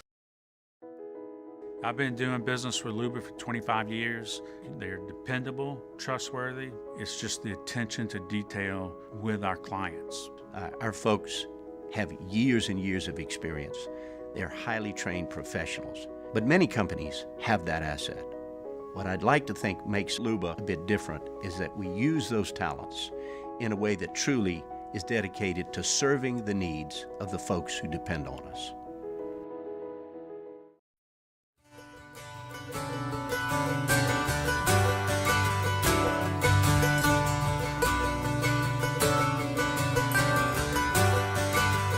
All-Star Toyota presents Off the Bench with Hester and T-Bob. ESPN Baton Rouge, New Orleans, Alexandria, and 1130 The Tiger. You're the closest to heaven that I'll ever be, and I don't want to go home right now. And all I could taste This is me. this moment. My mom's on the way to pick me up from a sleepover. Just staring at that poster, man. Where'd you go? Where is it? Crank it up, Alondra. And I don't want the world to see And now this is the me, nipples perspective. 'cause I don't think that they'd It's okay, come out. understand when everything's made to be broken. I'm here for you. I just want you to know who I am. Banger. I would. Welcome back, OTB 1045 ESPN. Storming the court. Emotional banger. Certified. A certified emotional banger right in the heart.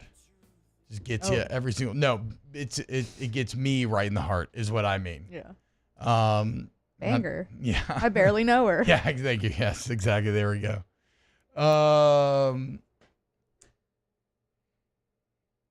Sorry, my friends are making fun of me for being a Disney adult because as I've been working every morning, I've been listening to the Epcot theme park entrance music on repeat for like 3 weeks now. Just can't help it. You are. Yeah, You're I a know. Disney adult. No, I know. Which I said I know. when you were out the other day, there's nothing wrong with that. I enjoy Disney. Court storming. How do we feel about it? We're supposed to do. It's a sports show. I think that when you have I was gonna say, should I be the curmudgeon here? No, I mean, look, here's the deal, dude. It's not that tight anymore. Yeah. Here, look, it's overdone, in my opinion. So I don't care if it goes or stays. If you are playing against Kentucky, Kansas, Duke, or Carolina, every time you play against those teams, have double security. Every single time, doesn't matter what they're ranked, doesn't matter what the situation is. Those are the 4 teams. Double your security every single time because they are the teams that have had court stormings against them more than any other over the last 20 years. All right, that makes sense. Also, you can look ahead at the schedule. All right, number 1 team, number 3 team, whatever. Hey, let's double our security here in this game. And then fans have to, because there's going to be discipline. Like the fine doesn't do anything to the fans. They don't give a damn about a fine. No. It's not coming out of their pockets. Discipline, right? In the EPL, what did we talk about yesterday with Everton, right? Discipline was taking 10 points away from their total. Whew. All right? So that's major. All right? Hey, we'll take a win away from you if you get to 3 court stormings or whatever that number might be. We'll take a win away from you. But we're going to have this extra security.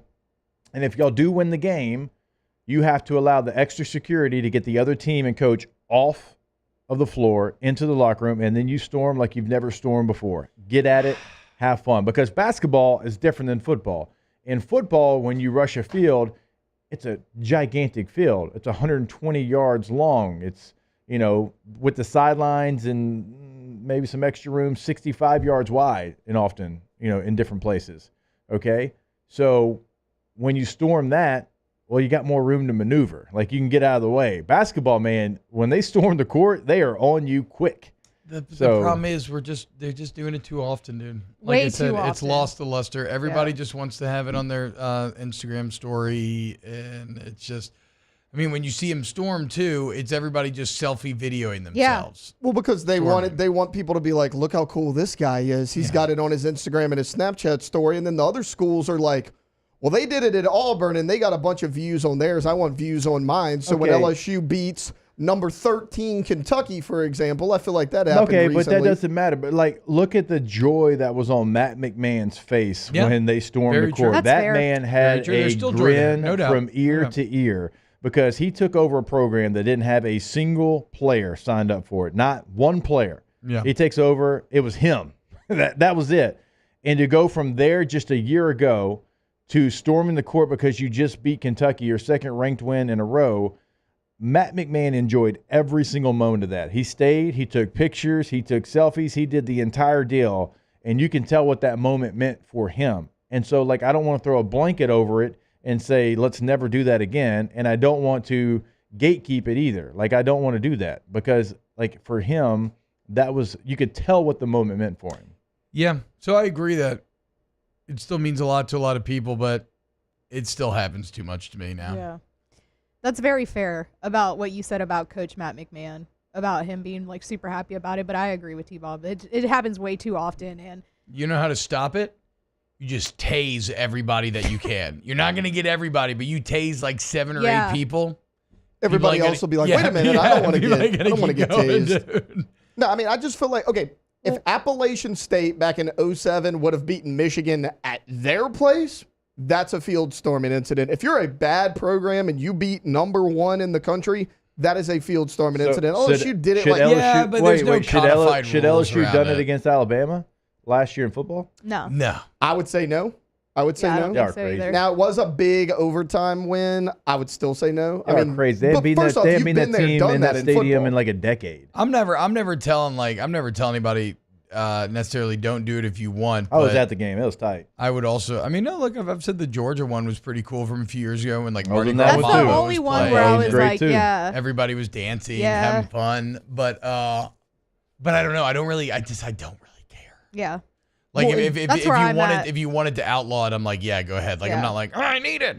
It's one of those things that's like, should it be under control? Probably. I don't know how you get it under control. You're never going to have enough security. Like Jake said, double the security, sure. But if thousands of people are going to get on the court, they're kind of going to get on the court either way. Can't take control necessarily of the stadium. You can take control of your comfort zone. If you get in touch with AgTemp at Baton Rouge, AgTempBR.com. You got some AC, Hell heat, yeah. and electrical needs. You go to AccuTemp. 2 more days left in February. Or is it 3? Because today's because we got a leap year. We'll call it 3. Leap year. You need a whole home generator right now through the month of February. You get a free surge protector and $1,500 off. You also get service to the highest degree. Have them out of your home. Give them the estimate. And again, any AC, heat, and electrical needs, you work with AgTemp. You're never – it's just unlike anything you've ever seen. They send you full bios of who's coming in your house ahead of time. Told you I had people coming in town last time I had them out. Desperately needed a fix. It happened on a Friday. My man's was running all around town, found the last part in town to get the job done when we need it. That's what you get. And that wasn't like any special treatment or anything. I don't like call up any like special hotline because we do commercials for them. That was just the normal process. And that's how they've reached where they are. AgTemp, Baton Rouge, AgTempBR.com. MD Cajun are making a big deal because the Duke player got hurt, but he did it himself. Look, I don't know. I think whenever something like this becomes a big story, yeah, look, you've had 2 incidences of it. People are storming more and more. Also, bit of a slow news cycle time of the year, which gives something like this a bit more legs as well. I do think you could stop it, though, right? I mean, like Jake said, if you take away wins, that's probably going to stop it. If you get to a certain amount in a certain period of time, we're going to take away a win from your total. Yeah. If now I was kind of being facetious. But if you do tase a couple people, that would disincentivize significantly. Or if you like January 6th them, right? And everybody who raided the court, you go back and get in some sort of trouble or something or another. I don't know. You know what I want to do? I want to be like Pontius Pilate. Just leave me out of it. Yeah. You want to free Barabbas? Yeah, Go for it, If you dude. want to free Barabbas, you do I mean, that. I think that's kind of a crazy decision, but that's up to y'all. Dude. All right, T-Bob, let's say you were at the Kentucky game last week, 15 rows up from the court. Are you going on the court?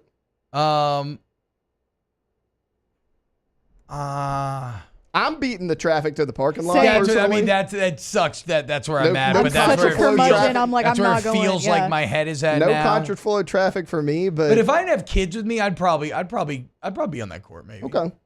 Potentially. All right, when we get back, more OTB. Off the bench with Hester and T-Bob. T-Bob openly encouraging brutality to the fans each of the last 2 days is really eye-opening. What's tomorrow going to bring? To be clear, the child sacrifice from yesterday was more about it was fan entertainment. It was in stadium entertainment, okay? Coleman Roofing and Construction. Don't know that anybody wants their live read paired with child sacrifice transition. So to be clear, I was joking. What I'm serious about is the most complete, reliable, and respected roofing company in all of Louisiana. And that's Coleman Roofing and Construction. For over 40 years, y'all. Service all of Louisiana, the entire Gulf South region. They have certified installers for any type of roof. They can do any size project, okay? Commercial, residential, doesn't matter. They got you. And it's not just roofs. They do the interior. So during these recent storms, you got water damage, something like that. Well, guess what? They're going to go in there, drywall, whatever needs to be done. They're going to get a tree falls in the house. They're going to rebuild the house and the roof. Complete, reliable, respected, young, energetic, great culture, the best. Coleman Roofing and Construction, ColemanRoof.com. Our listeners fire up their opinions on the JimsFirearms.net hotline at 499-1045. Keep listening for your next chance to shoot us your thoughts with the JimsFirearms.net hotline on 1045 ESPN Baton Rouge.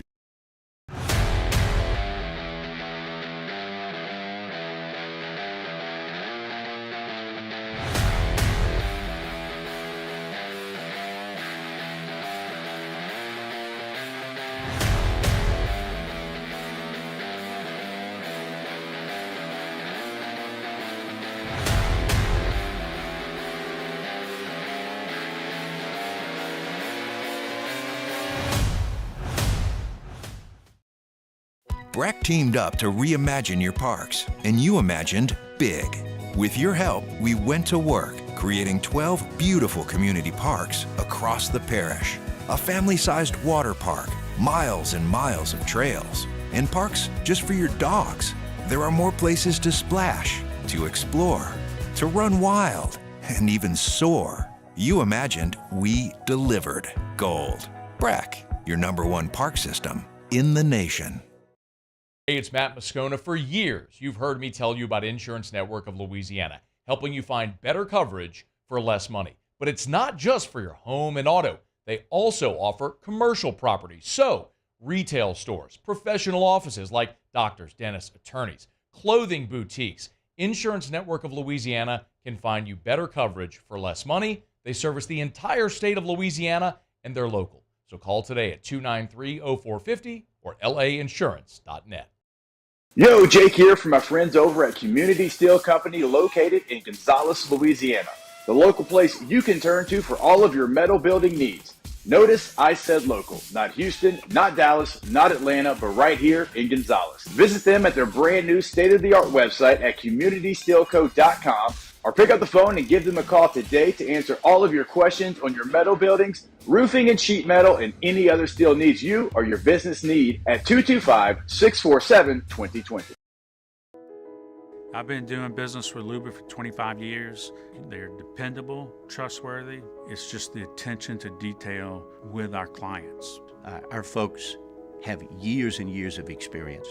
They're highly trained professionals, but many companies have that asset. What I'd like to think makes Luba a bit different is that we use those talents in a way that truly is dedicated to serving the needs of the folks who depend on us.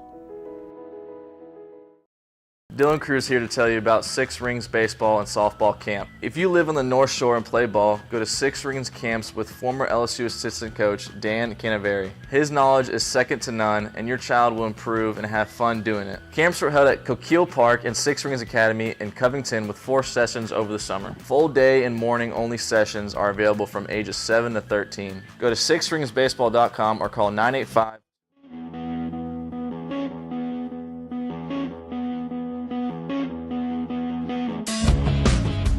All-Star Toyota presents Off the Bench with Hester and T-Bob. ESPN Baton Rouge, New Orleans, Alexandria, and 1130 The Tiger. I had to try one of them Bubba's Burgers, Bo.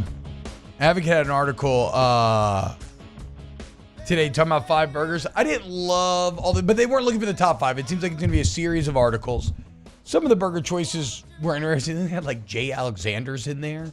Which, I think the point is to go try burgers at a ton of different places, but the picture to me of Bubba's looked like that was a burger that I actually want to get down on. So where's Bubba's?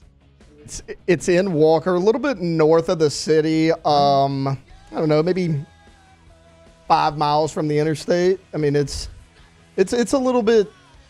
You'll pass it if you're not looking for it, but it's excellent. Good. That's what I want out of my burger joint. Well, I showed you a picture of it. Maybe 3 tables in the whole restaurant. About 90% is just to-go orders. It's awesome. I told you. You asked me before the show. I was like, yeah, I actually ate there Friday night. I love a hole in the wall. Yeah. Those are the best restaurants. A lot of times. Yeah. Join MMR and ignite your career. MMR, the largest privately owned electrical and instrumentation contractor in the nation. And MMR right now is seeking talented individuals to join the team. For over 3 decades, MMR has been headquartered in Baton Rouge with offices all over the globe. MMR offers a tailored path for professional and personal development. You couple that with outstanding benefits, the dynamic culture. And look, it doesn't matter if you're a student seeking internship, you're just beginning your career, or you're a seasoned pro. Okay, MMR wants you, and MMR offers a variety of positions just for you. So build your future with MMR today. Apply now, mmrgrp.com. Telling y'all, go check it out, dude. You'll get to travel all over the world. It's going to be awesome. It's a great place to work. Ask the Bench, brought to you by Cold Curds Live. Visit our Tilted Blue Moon Lot Sky Citrus. Wait. Thinking about taking a trip to Arkansas or Texas to see the total eclipse in April. Where in Arkansas should we go? Are you guys interested in that? That sounds really cool. Total Eclipse does. I don't know much about of the Ark. I don't know much about Arkansas though. Hot Springs is a really popular. Hot Springs is awesome. That's I go there for the horse races once a year. That's very fun. Cannot wait to do that again. I know that the hotels in the hill country in Texas are like taxing that weekend that the eclipse is happening, because I know someone's getting married out there, and like to get a hotel to her wedding, it's super expensive because everybody wants to go see the eclipse in the hill country. Is getting married on a total eclipse weekend a bad omen? Yeah, see, I was wondering the same thing, but I don't think she knew that that was going to happen. Yeah, no, that's fair. Yeah. Well, I mean, but yeah, that's kind of why it's a bad omen. Right? Ask the bench. At what point should Willie Green go scorched earth on officiating like Monty Williams did last night? I didn't see Monty Williams, but yeah, it's getting time for Willie Green to incur a fine. Yeah. The Knicks and Pistons were playing last night, and a call went the Knicks' way. It should have actually been a foul on the Knicks. They didn't call it, and the Knicks were down 1. Josh Hart scored to take the lead in the final seconds because of it. Dang. Yeah, I saw that. But then it's like everyone's like, it's the Pistons. But still. Refs. Ask the bench, are we getting some Rocket League going? Not. If anything, if I play any other game besides World of Warcraft right now, it's going to be Helldivers 2. Ask the bench, if you could be any lead role, movie or television, what would it be? Any era in history? It would be impossible. No, I'd want to be Sam Gamgee. It'd be impossible not from what? Yeah, I want to be part of Lord of the Rings. I'd be Sam Gamgee. I don't know, a villain of some sort. Maybe the Joker or something. Okay. You can see it. Which Joker? There's like a million. Like a Heath Ledger one. Okay. So a little Chris Nolan, Dark Knight. Hell yeah. I mean, Ethan Hunt, Mission Impossible seems pretty fun. Great. Yeah. Can you hold your breath for 5 minutes? No. Can you hold onto a plane while it takes off? Can you try that one? Drive a motorcycle and base jump off of a cliff? I'd want to be James Bond. I was going to go there. Ask the bench. Will Snaps be early at 11 a.m.? Yes, we're going live at 11 a.m. for Reverend Chase Daniel on. You can catch off campus 2 to 5 Sirius XM 84 this afternoon. I think Flynn knows Chase Daniel. They're good friends back in the day. Love y'all. See you tomorrow. Off the Bench with Hester and T-Bob.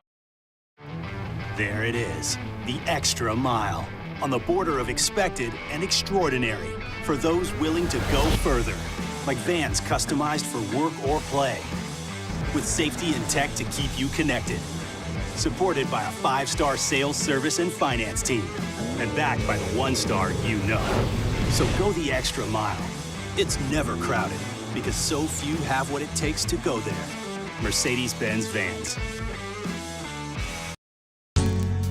It was a humid day, barefoot children play, looking for that summer shade. Time just slips away. Oh, Louisiana, some kind of hold on me.